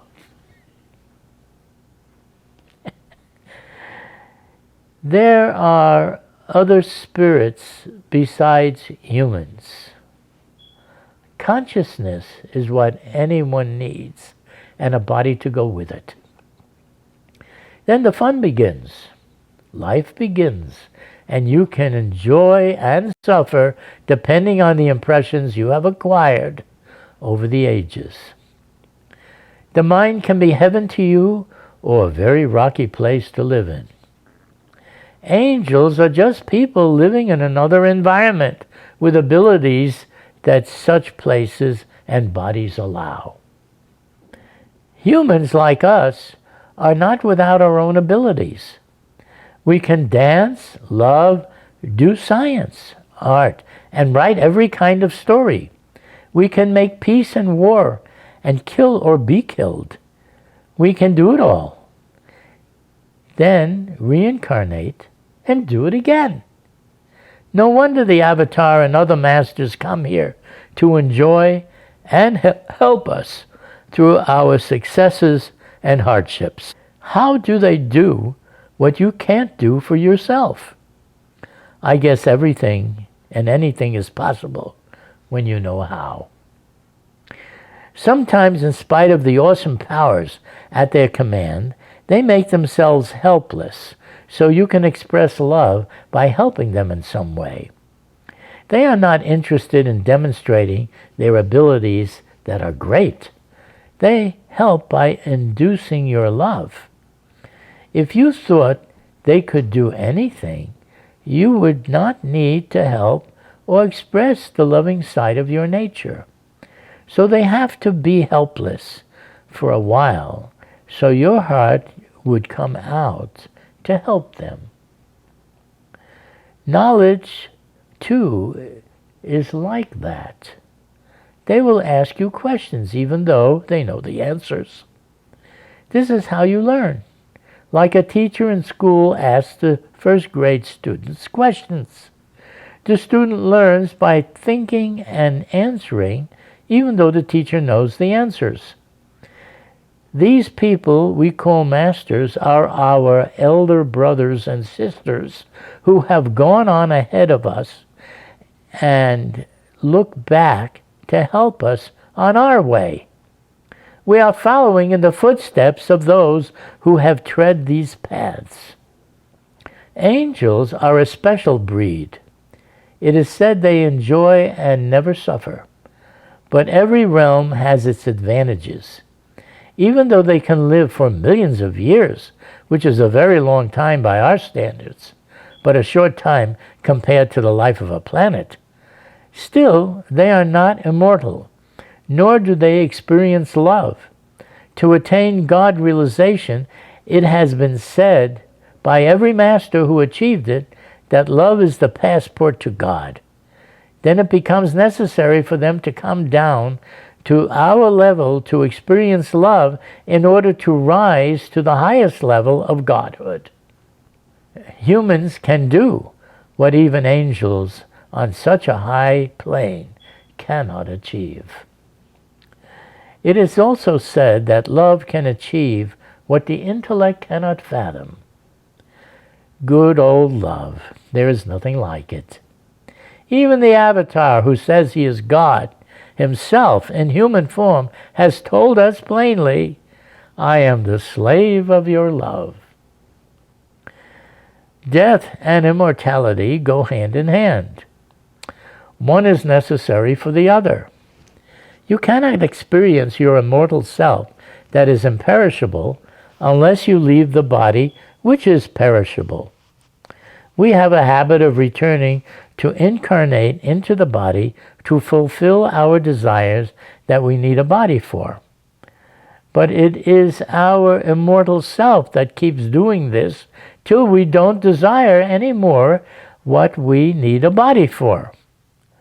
Consciousness will show you your own immortality when the body and your attachment to it does not get in the way. I have a confession to make.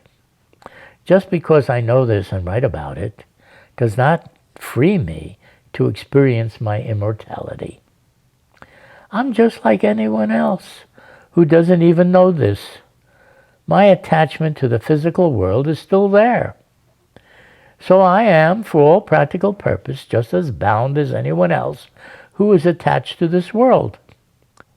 If there is any difference at all, which would be a big difference, is that I have someone looking over me that can do something about freeing me to become like himself.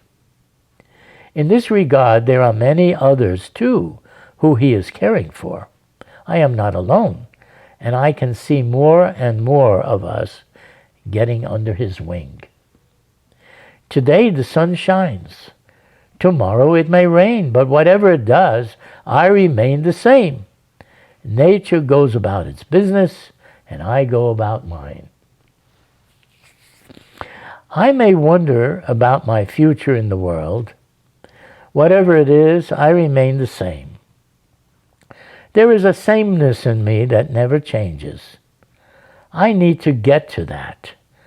They say that is the inner journey, that it is better than what is out there. In fact, they also say it creates what is out there. Then they say the wonders that is you in there is everything you could ever want from out there. Who are they, you may ask? They turns out to be your own limitless self after you remove all else that prevented you from seeing what you are. I love they because they keeps me from going astray. My higher self always leads me in the right direction. Sometimes my higher self comes to me in a human form as the avatar when he wants to uplift my imaginary idea of myself to my real self. It is amazing what goes on in me. Who would think that this is the way things have been going on forever with everyone? Who wants to be a star? Famous, rich, a movie screen god or goddess, loved by millions. So many want to see you, touch you, sign endless autographs. If you sit down in a restaurant, you won't finish your meal before someone from your admiring public comes over to tell you how much they liked you in your movies. How many times can you hear this before wanting to go into seclusion or go out in disguise so you can finish your meal undisturbed? There are people who are such superstars that anyone who reaches such stardom is in a class of their own. This is not the Marilyn Monroe, Michael Jackson, Elvis Presley, or Picasso stars. These are far beyond that. They are the gods of these stars, the ones they worship along with the rest of us. We build temples to them, the ones we pray to before and after we try anything. When you need something that you can't provide for yourself or your family, these are the superconscious stars. How would you like to meet one of them? Why mess around following and admiring just those ordinary superstars that can't do anything more than act or dance or sing and wiggle or paint a picture that you can or understand or not? The star I'm talking about radiates love, energy, and is most powerful. Everyone that meets him walks away for the better. Now that I told you this, what do you think? Meeting him is possible. He might even visit your home. Close your eyes. Picture this. There is a man dressed in white. See what you are doing with your mind? Direct your thoughts to this man. Tell him your heart's desire. That is how you communicate. Once you speak your feelings, he will know it, and you will get your response. The good old-fashioned way, when your circumstances change. There is an old saying, actions speak louder than words. He can make you a star too, but then that is another story. I like traveling. So many sights to see, so many people, cultures, and foods to eat. Some hotels are like palaces. Great ships that are also floating marvels of engineering with great entertainment, and so many restaurants to stuff yourself with their tasty delicacies. Visiting Rome, Paris, and the Hawaiian Islands. Once I come back home, what now is left? Should I wait till my next vacation? Where will I go this time? I have an idea. I will go to a place I had always wanted to visit, but didn't know how to get there and live. Once I come back home, what now is left? Should I wait till my next vacation? Where will I go this time? I have an idea. I will go to a place I had always wanted to visit, but I didn't know how to get there and live. There is a road to paradise, and I found it. Here is how I did it. And this is titled The Road to Paradise. I asked, what is paradise? As I asked, I realized the answer. Every pain, frustration, difficulty will make paradise possible. The struggle teaches me what I like, what I want. What is my paradise? It took me ages to go through every want the human heart could desire. Every unfulfilled wish became another piece of paradise to come. I could relish what it would be like even before it was mine. Every day, through my successes and miserable failures, I was making the paradise of my dreams. I kept learning what I want, what paradise is. Then it happened. My body died. I became free of it and this world. Now my mind was able to give me back all that it had stored, unfettered, unhindered, uninterrupted fulfillment, every detail. So many places, people, my heart's desires laid bare. Now there was nothing to stop it from happening. My own personal paradise. What a heavenly place. I always knew it was there somewhere. Still, something was missing. My wants took a new turn. I want to know who the wanter is that wants everything.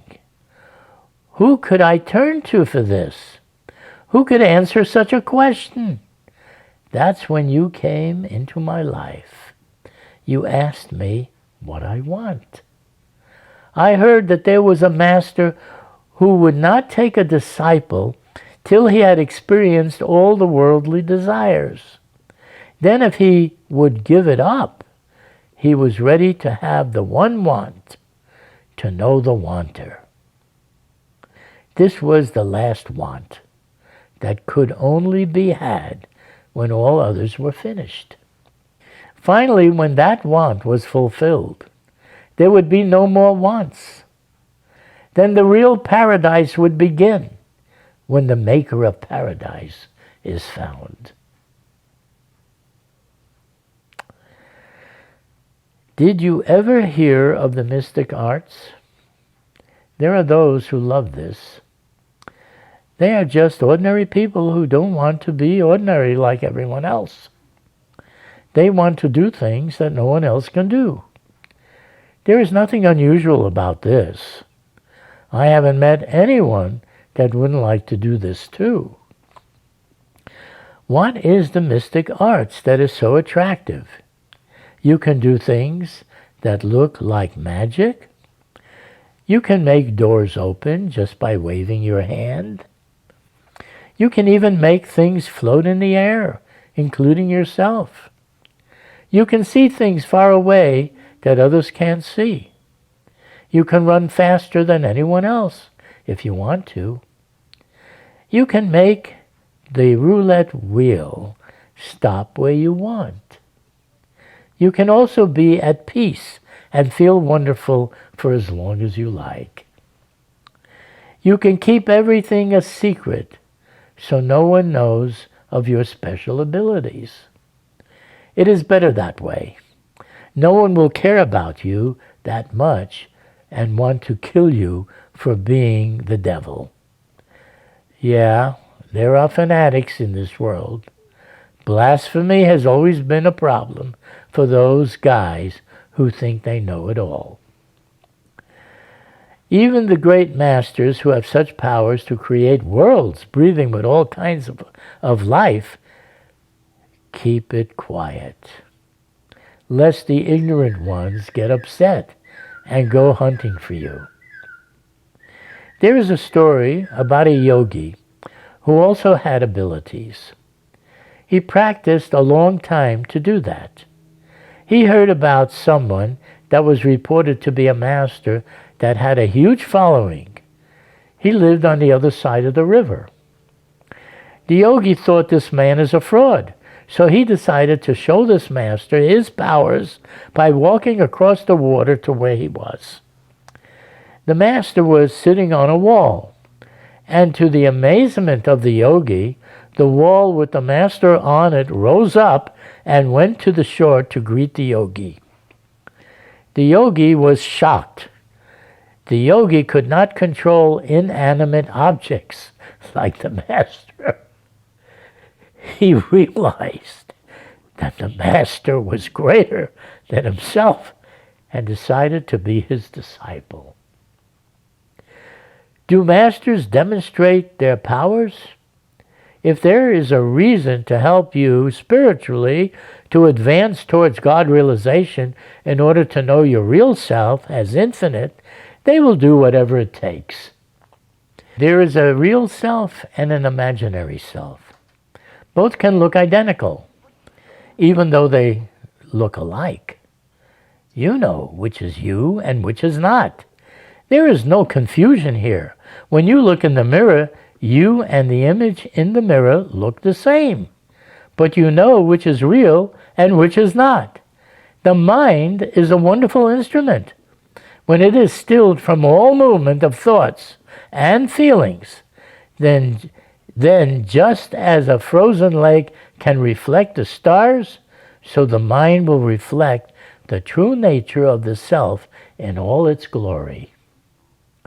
It is told by those who have mastered the inner turmoil of the active mind that when it becomes stilled and reflects the true nature of the self, even then you won't mix yourself up to think the reflection of yourself is you.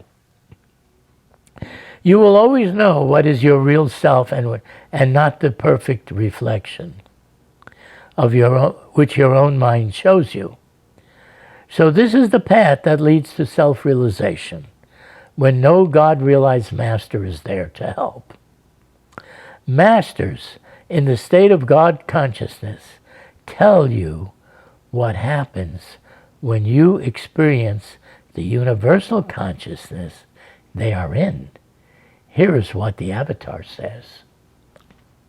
The state of perfection in which the God-man dwells is beyond all forms of duality and opposites.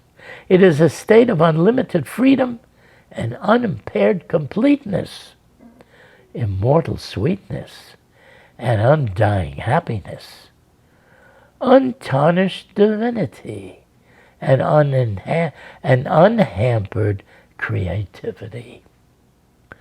The real happiness which comes through realizing God is worth all the physical and mental suffering in the universe. Then all suffering is as if it were not. It is not possible for a person to have the slightest idea of that inexpressible happiness without actually having the experience of Godhood. Unlimited creativity? I like this one particularly. I like art, music, mathematics, sports, boating with sails or motors, engineering, the tallest buildings, or making the fastest planes, and this is only what I know about. How about the beauty and the marvels I don't know about that I would like? I like unlimited anything. It sounds like what I always wanted. Where do I sign up for this? This Godhood is better than any dream I ever had, not to mention all the other things you said, like unlimited freedom and undying happiness How do I get this? Here's what he says. If a person accepts without reserve from the bounty which the God-man showers, he creates a link which will stand by him until he attains the goal of freedom and God realization. There was a man who I knew was a judge by profession. He sat on the bench making judgments all day of those who came before him. We would sit and talk. Then one day he confided in me he did not know if he gave the right decisions. So I asked him, what do you do about that? He said that before each court session, he would pray to God that the judgments would be right. This man, who had the good fortune to have met the Avatar, later when I produced the movie Meher Baba, Avatar of the Age, I asked him to be the voice of Meher Baba in the film. So he read the quotes of Meher Baba, which explained the action of Meher Baba on the screen. What a powerful movie this turned out to be. To see him and hear what he would say. This is a movie that one day the world will want to see.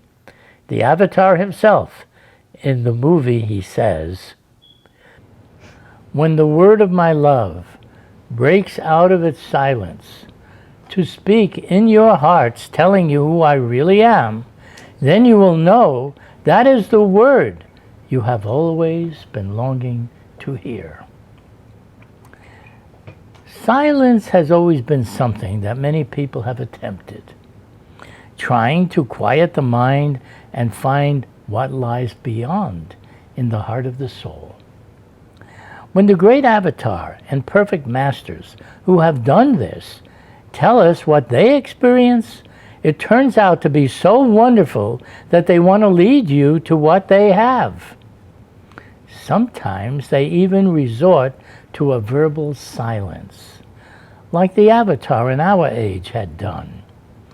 This outer silence is just a first step for us before attempting the real silence. There are forces acting on us, producing the endless streams of thoughts and emotions that are like the waves of the ocean, that disrupt any settling of the mind. A quiet mind can achieve wonders on the path of self-realization of your limitless self. In the outer world, the Avatar maintains silence of the tongue. Though through simple hand gestures, he told us many things. Here is some of what he said. Although I appear to be silent, I speak through you all. I am ever silent and everlastingly speaking. But the time has arrived when soon I will break this apparent silence, and then those who love me will see my real self. Here is how he says it will affect each person and the entire world. I intend when I speak to reveal the one supreme self which is in all. This accomplished, the idea of the self as a limited, separate entity will disappear, and with it will vanish self-interest. Cooperation will replace competition. Certainty will replace fear. Generosity will replace greed. Exploitation will disappear. The benefits that shall accrue to different nations and countries when I bring about the spiritual upheaval will be largely determined by the amount of energy each possesses. The greater the energy, however misapplied, the greater the response. Is this a fact?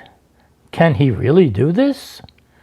But then I see that this is already happening. Even in the midst of some of the worst crimes committed by humanity, there are many forces at work raising the consciousness of all of us, lifting us to greater heights of love, compassion, and genuine help for the downtrodden. Everyone, regardless of position or station, are benefiting. But to know myself as infinite and in everyone is still much beyond me. Still, I am glad to know, according to those who have gone ahead of me, that my destiny is assured, and however ignorant I am now, it won't always be that way. The future and the glories of my soul is sure to manifest. Like oil and water, the oil is sure to rise to the surface. It cannot be kept down.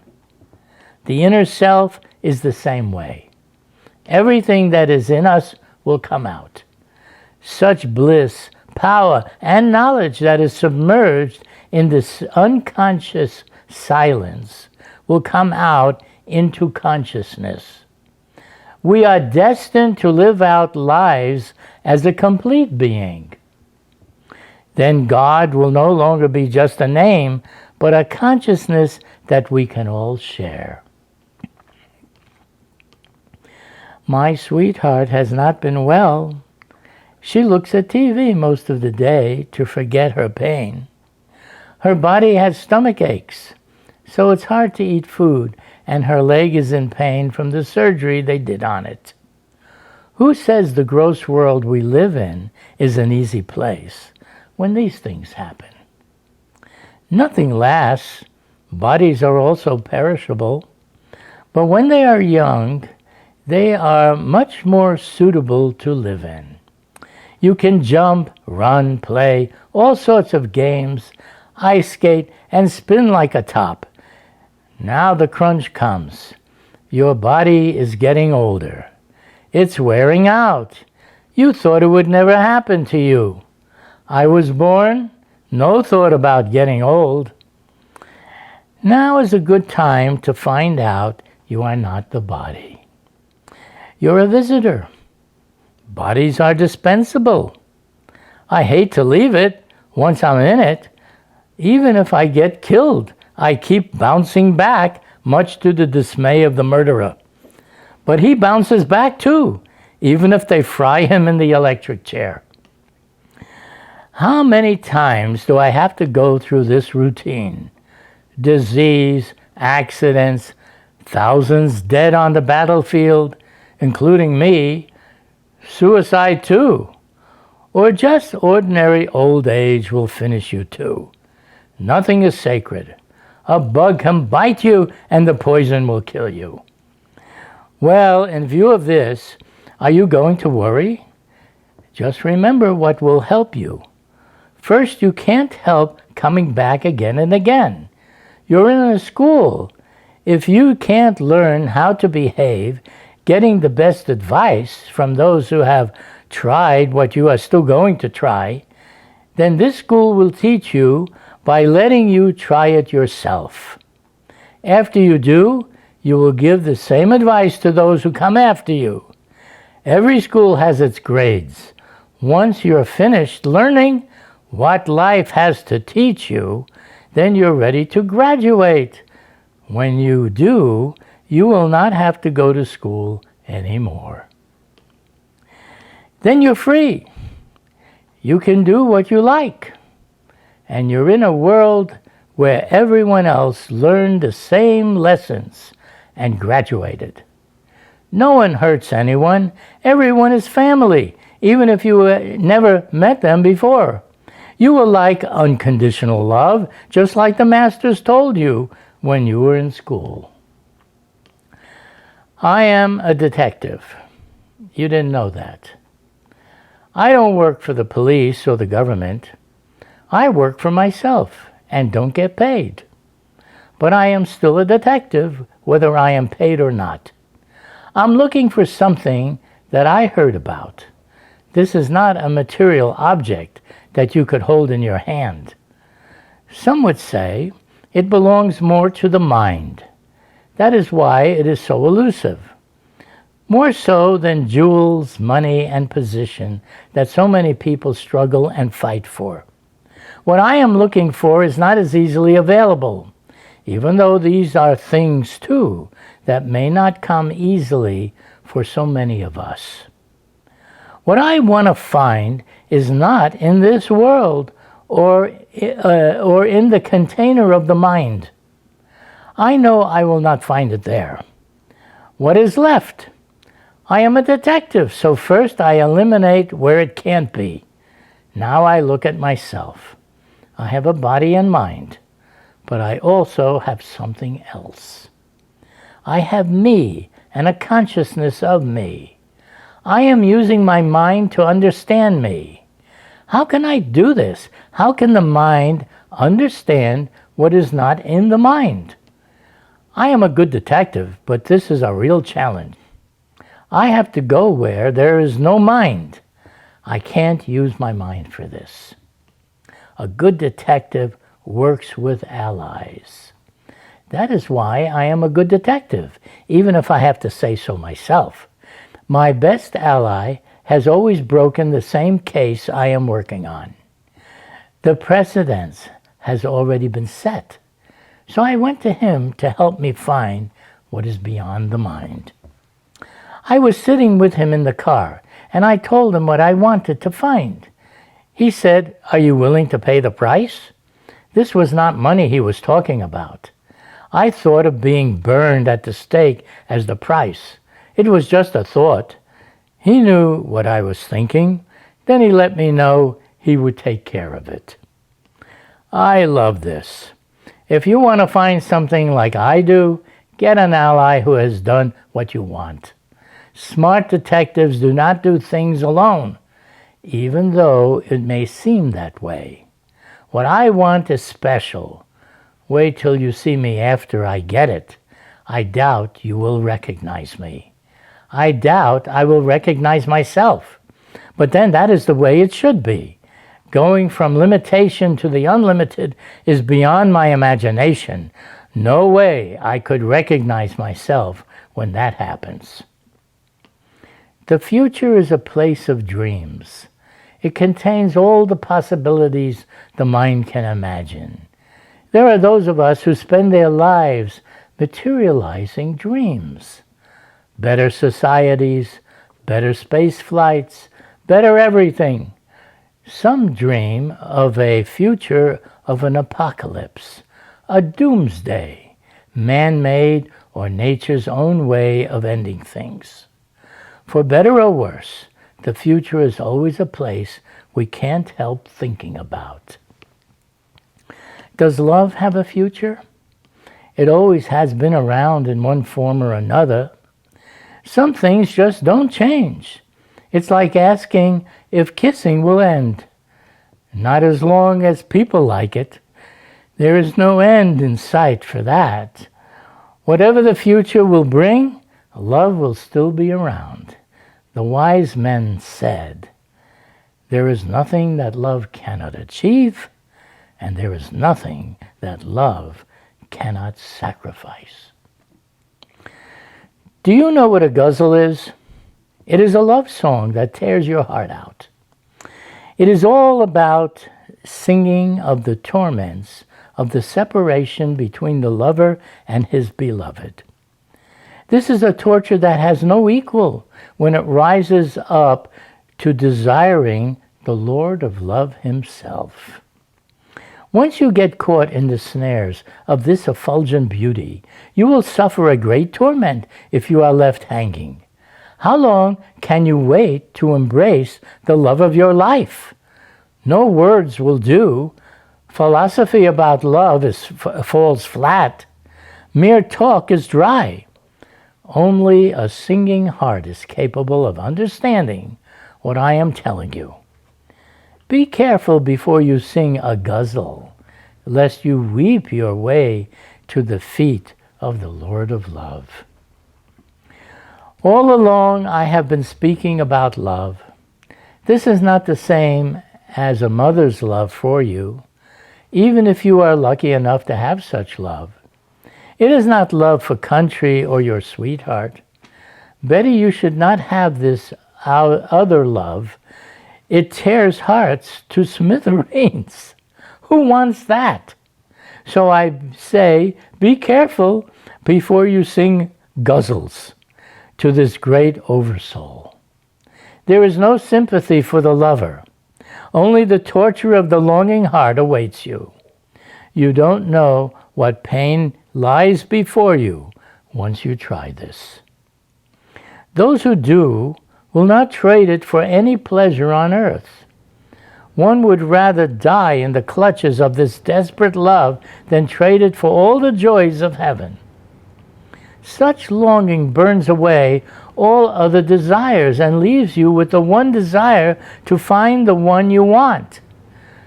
Now, there is no other want to block your view of your perfect counterpart from appearing. Your last wish is fulfilled. There are no more desires left. Your time of suffering is over. Now it is all bliss. It is all love everywhere, in every heart. You say you want love? Are you sure? The Lord of love is waiting for you to come and sing your guzzles to him. Endless prayers go up every day to God. He hears them from every country, every religion, housewives, businessmen, even an atheist, agnostics, and an old man on his deathbed will be heard saying, "Oh God." Where do all these prayers go? What invisible ears hear them? I never heard it written that he is deaf to such emotions, but I did hear it said by none other than the highest divine authority in our age, who revealed that he is God the Absolute. For the time being, he is in human form. He tells us all these prayers come to him to answer. No one else has claimed this, so I will keep an open mind. There are billions of people living on this earth. Each one has some troubles they would like help with. How do you answer so many people? So I asked the human form of the man who says he is God and knows everything. He gave me a simple answer to this question that even great scholars and theologians can argue about endlessly. So what does the God-man tell us? I will paraphrase his reply. He would say, all prayers go to me. I am not the body that you see. You must see me as I really am. I am in everyone as the self of everyone. I am in every mind and heart, and beyond them also. That is how I know everything. All prayers come to me. There is nowhere else for them to go. Do not say them mechanically. Say them with love and sincerity, and I will hear them. So saith the Lord, according to what he explained to me and others. The Romans and so many other empires and great civilizations prayed to so many gods. One God was unheard of. However, on this earth there have always been the 5 perfect masters and the return of the Avatar, who is the 5 in 1. Since all perfect masters and the Avatar have the same God state of consciousness, it is only their duties that distinguish them from each other. When in certain ages they bring down the Avatar, he is given the duties of all 5 and can enlighten millions. He also creates the plan for the world before he departs the body. The 5 will administrate his plan till they bring him down again. When he visited Italy, he brought his disciples to the cave where St. Francis had meditated. When he came out, he was all aglow and told them there was a meeting of the masters and the course of the world for the next 2,000 years had been set. The Master's work deals with advancing the consciousness of all creatures, including mankind. He also explained, once in the distant past, he advanced consciousness from instinct to reason. In this age, consciousness is being advanced from reason to intuition, which will produce a very creative age. Beyond that is illumination of the mind, and finally realization of the God state of consciousness. This is some system. If he didn't explain this, who would know what goes on behind the scenes of what we perceive? This is some system. If he didn't explain this, who would know what goes on behind the scenes of what we perceive with only 5 senses of our bodies and an intellect that tries to learn about the everything out there? I'm glad I learned about this. It settles my mind to get answers to such big questions that no one else had a satisfactory answer. Now back to my everyday life. And how does this put food on my table and pay the mortgage so I have a place to live? Good old God has an answer for everything. A mere human needs. Simple answers anyone can understand. This is what he tells us. Talk to me. Tell me what you want. Leave the rest to me. If you don't see results, ask again, with all your heart this time. I'll give you more than you ask for. I know what you need that you don't even know yourself. I love you all because I am in you all. People love treasure. Tell someone they will get a treasure and they will be all for it. Is it real? Who is going to do that? How would you like to win the lottery? So what if your chances are 1 in millions? Or how would you like to inherit $1 billion? Not bad, but who is this rich uncle that is going to do that? Will God do it if I ask him? Someone said he will give you anything if you ask from the bottom of your heart. Are the days of wine and roses behind me somewhere, or are they yet to come? Now the big boys have got to step in if this is going to happen. These are the perfect masters that are known to be able to do anything. Actually, they don't usually deal with such trifles. These things are usually assigned to one of the 7,000 persons in the spiritual hierarchy who take care of such requests. This is another thing you may not know anything about. Just the same, such advanced persons are very intelligent and will measure carefully their responses so it doesn't interfere with what you must learn in this world. There are all kinds of treasures. They will pick the right one for you. Here is one for the books. Actually, that is where I got it from. There was a woman who approached the Avatar himself. She was weeping over her husband who had just died. She wanted the master to bring him back to life. She cried before him, asking for him to do this using his divine powers. To everyone's surprise, he agreed and told her that soon she would see him. This is something he would never do, because to do so would mean taking him from where he is now and all the connections he presently has. He would literally have to die from where he is to be brought back here. Still, he told her she would see him soon. So some weeks passed, and still he had not returned. So she came back to tell him that. He comforted her and said, "Just wait, he will come." More time was passed into months. She came back again and complained that he did not come as she was told. Again, he comforted her and said, "He is almost here. Go back. You will not have to wait long." Then it happened. A man came into her life that looked almost identical to her husband. She was so surprised how much he looked like him.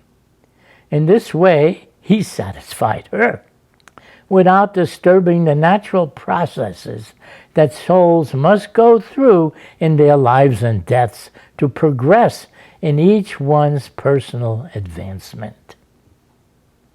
If you want to ask God for a treasure, like I said, he will pick it out. It will be just right for you. My brother got a draft notice from the Army. He was to report to the draft office for his induction to be taken for basic training. My brother went and told the draft office he was a conscientious objector and would not serve. He left and later received another notice that if he were to refuse to join, he would be put in jail. Now, we were fortunate to know the Avatar, so we both decided to contact him and ask what to do. In no time, we received a letter back which said to proceed to do whatever the Army required to join, not to resist, serve with honor, and to let him know what happens. Now, here is what happened. He did as the master said and went to the draft office to be taken to the basic training camp. As soon as he got there, they were expecting to jail him for being a conscientious objector. But instead, he signed the paper to join the Army with no mention of objecting.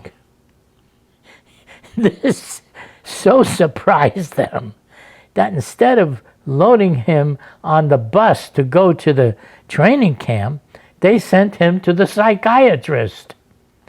Now, after seeing him, the psychiatrist marked him 4F, meaning he was rejected by the Army and was not allowed to serve.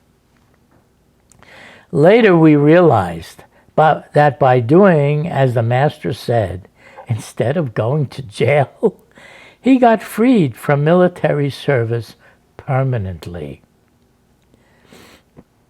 The pyramids and temples of Egypt housed so many pharaohs. They held powers to enrich or put to death anyone in their country. No one messes with a living pharaoh, not in those days. When Moses wanted to free all the slaves, the country panicked, especially the pharaoh. You're talking about merchandise, product. Business is business. It took a heavy hand and more military strategy and power than the Pharaoh's army to get them out. Somehow the economy of Egypt survived without the slaves. God had no trouble getting them out. The plagues worked well, but now that they are out, how do we get them to do what you want? Leave it to good old God. He knows his stuff. If you were around as long as him, you would know it too. He gets his way every time. The thing about God, he has a great sense of humor. He likes love, and he is very nice and interesting when you meet him. People are said to be in his image. That means all the qualities that he possesses, you have in some part too.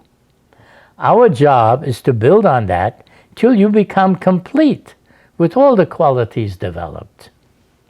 Here is what the Master said about how he sees things in the God state and how you will see things when you are complete. All your pleasures and difficulties, your feelings of happiness and misery, your presence here, and your listening to these explanations are all nothing but a vacant dream on your part and mine. There is this one difference. I consciously know the dream to be a dream, while you feel that you are awake. The whole of creation is a play of thoughts, the outcome of the mind. It is the mind which binds you. Your mind contrives to entangle you in the illusion of duality. For ages past, I have been telling people to leave all and come to me.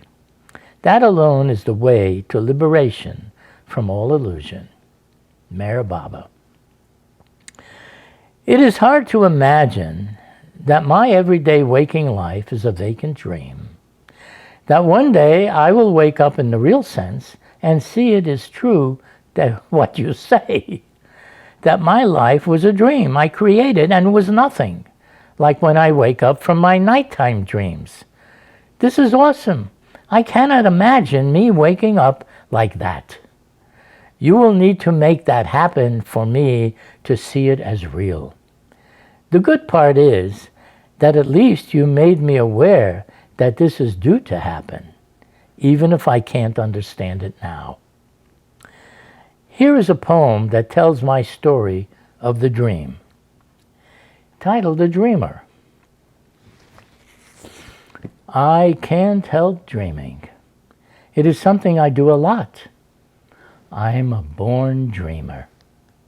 I'm doing the same thing the big dreamer does. It is said life is a dream, but whose dream? Not mine. I didn't invent this. I was born into it. What will I do next? What will happen to me next? Who is writing the script? How does he make it look so real? How did I really get here into the big dreamer's dream? Someone tell me. My dreams are petty compared to yours, but this is all I can do. The big dreamer likes his dream. Sometimes he visits here, talks to his dream people, gives them their own dreams in his dream. Then he came to me. He said he will wake me up. This is great. Finally, I will know who I am, not just some character in a dream. At last, I will know what it is to be me, the big awake dreamer of everything. If I were to ask the great Lord of all, what message does he have for humanity and the world at large, what would he tell us? I suppose he would tell us what he has been saying all along. But I think I will let him tell us again so we remember it. And I quote, "The world will soon realize that neither cults, creeds, dogmas, religious ceremonies, lectures, and sermons, on the one hand, nor on the other hand, ardent seeking for material welfare or physical pleasures can ever bring about real happiness, but that only selfless love and universal brotherhood can do it." He is talking about this world. This ideal has been happening in pockets around the world since the world of humans began, but it did not include all of humanity. Wars prove that. Still, we are talking about an avatar who has extraordinary abilities and knowledge inherent in the God state of consciousness. He does not use his powers indiscriminately. He chooses to advise us so we can develop self-control and greater awareness of our own abilities. That is love for you. He comes to help you in your own advancement toward God realization like what he has. The greater humanity loves to be told what to do.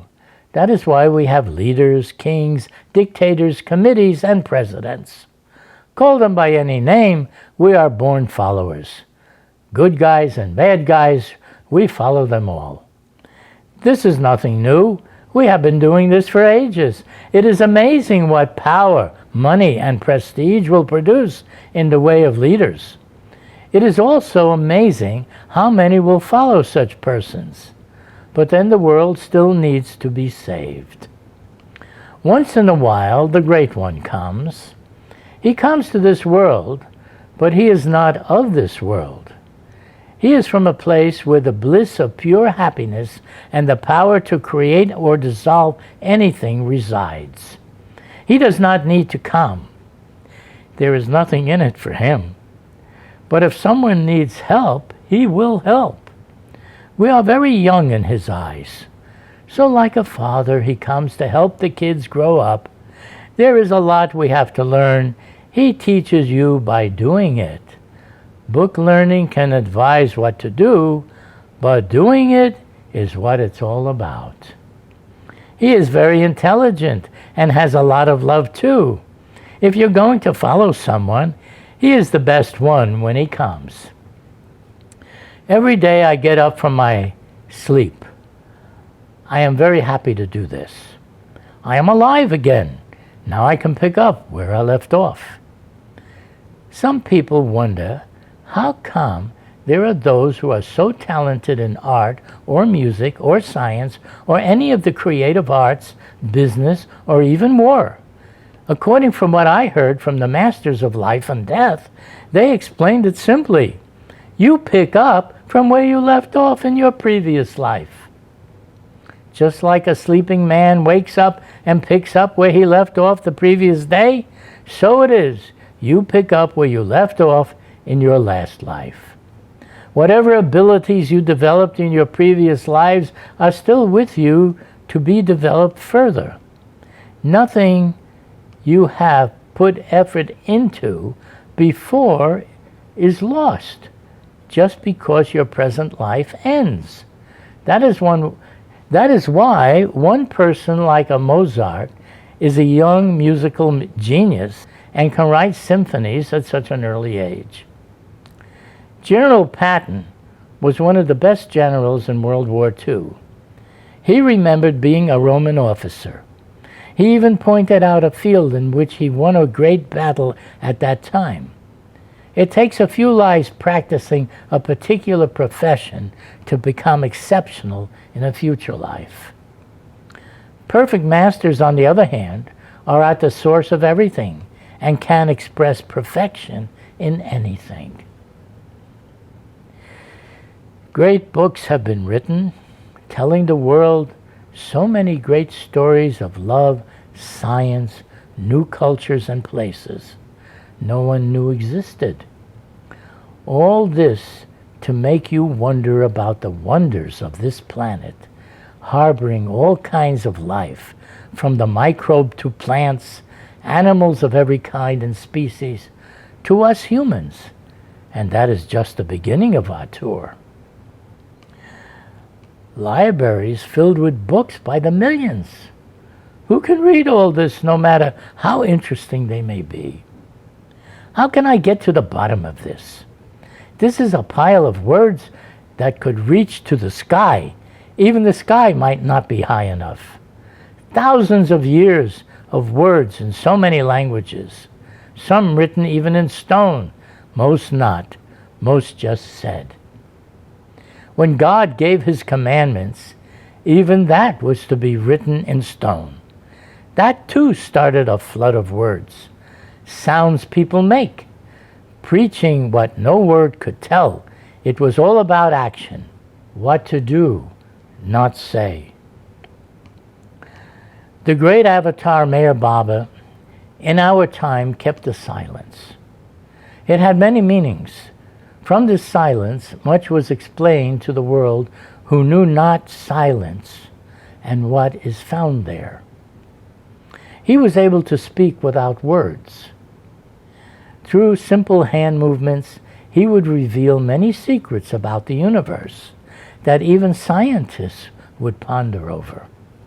What the spiritual path consists of and all the higher planes that must be crossed to attain the goal. How consciousness is acquired, why it exists, and what is its primary use. Once again, I will quote Meher Baba and what he wanted us to know about the breaking of his silence. When I break my silence, it will not be to fill your ears with spiritual lectures. I shall speak only one word, and this word will penetrate the hearts of all men, and make even the so-called sinner feel that he is meant to be a saint, while the saint will know that God is in the sinner as much as he is in himself. My outward silence is no spiritual exercise. It has been undertaken and maintained solely for the good of others. My silence and the imminent breaking of my silence is to save mankind from the monumental forces of ignorance and to fulfill the divine plan of universal unity. I will break my silence when on the one hand science reaches its highest level, and on the other hand anti-God elements rise to their peak. Accordingly, my spiritual manifestation will also be of the highest. What will happen when I break my silence is what has never happened before. I perform no miracles and will perform none until I manifest on breaking my silence. Then I will perform the one miracle whose greatness and glory you cannot even imagine, and which will benefit not only those around me, but the whole world, each and every being in consciousness. Now tell me, if this is not what the world is waiting for. This is no politician talking about what he will do for you. This is a whole new category of what can be done to satisfy the needs of mankind. A revelation of how things work beyond the life and in the life of each person. If he were running for office, he would get my vote. But that is not necessary. He already occupies the highest office since the beginning of time, if it has a beginning. I love writing about him and his ways. It is so refreshing. No one lives like this. This is a whole new chapter in the life of God and what he likes and does. According to him, there is a glorious new age coming up, a new humanity. All that was necessary was to get over the lust, greed, anger, fear, mistrust that is prevalent today in so many quarters. He has the magic ingredient to make that possible. Then with the power of the almighty love that resides in him, when he writes it in silence on your heart, you can be sure everyone can live happily ever after once you abide by what is written.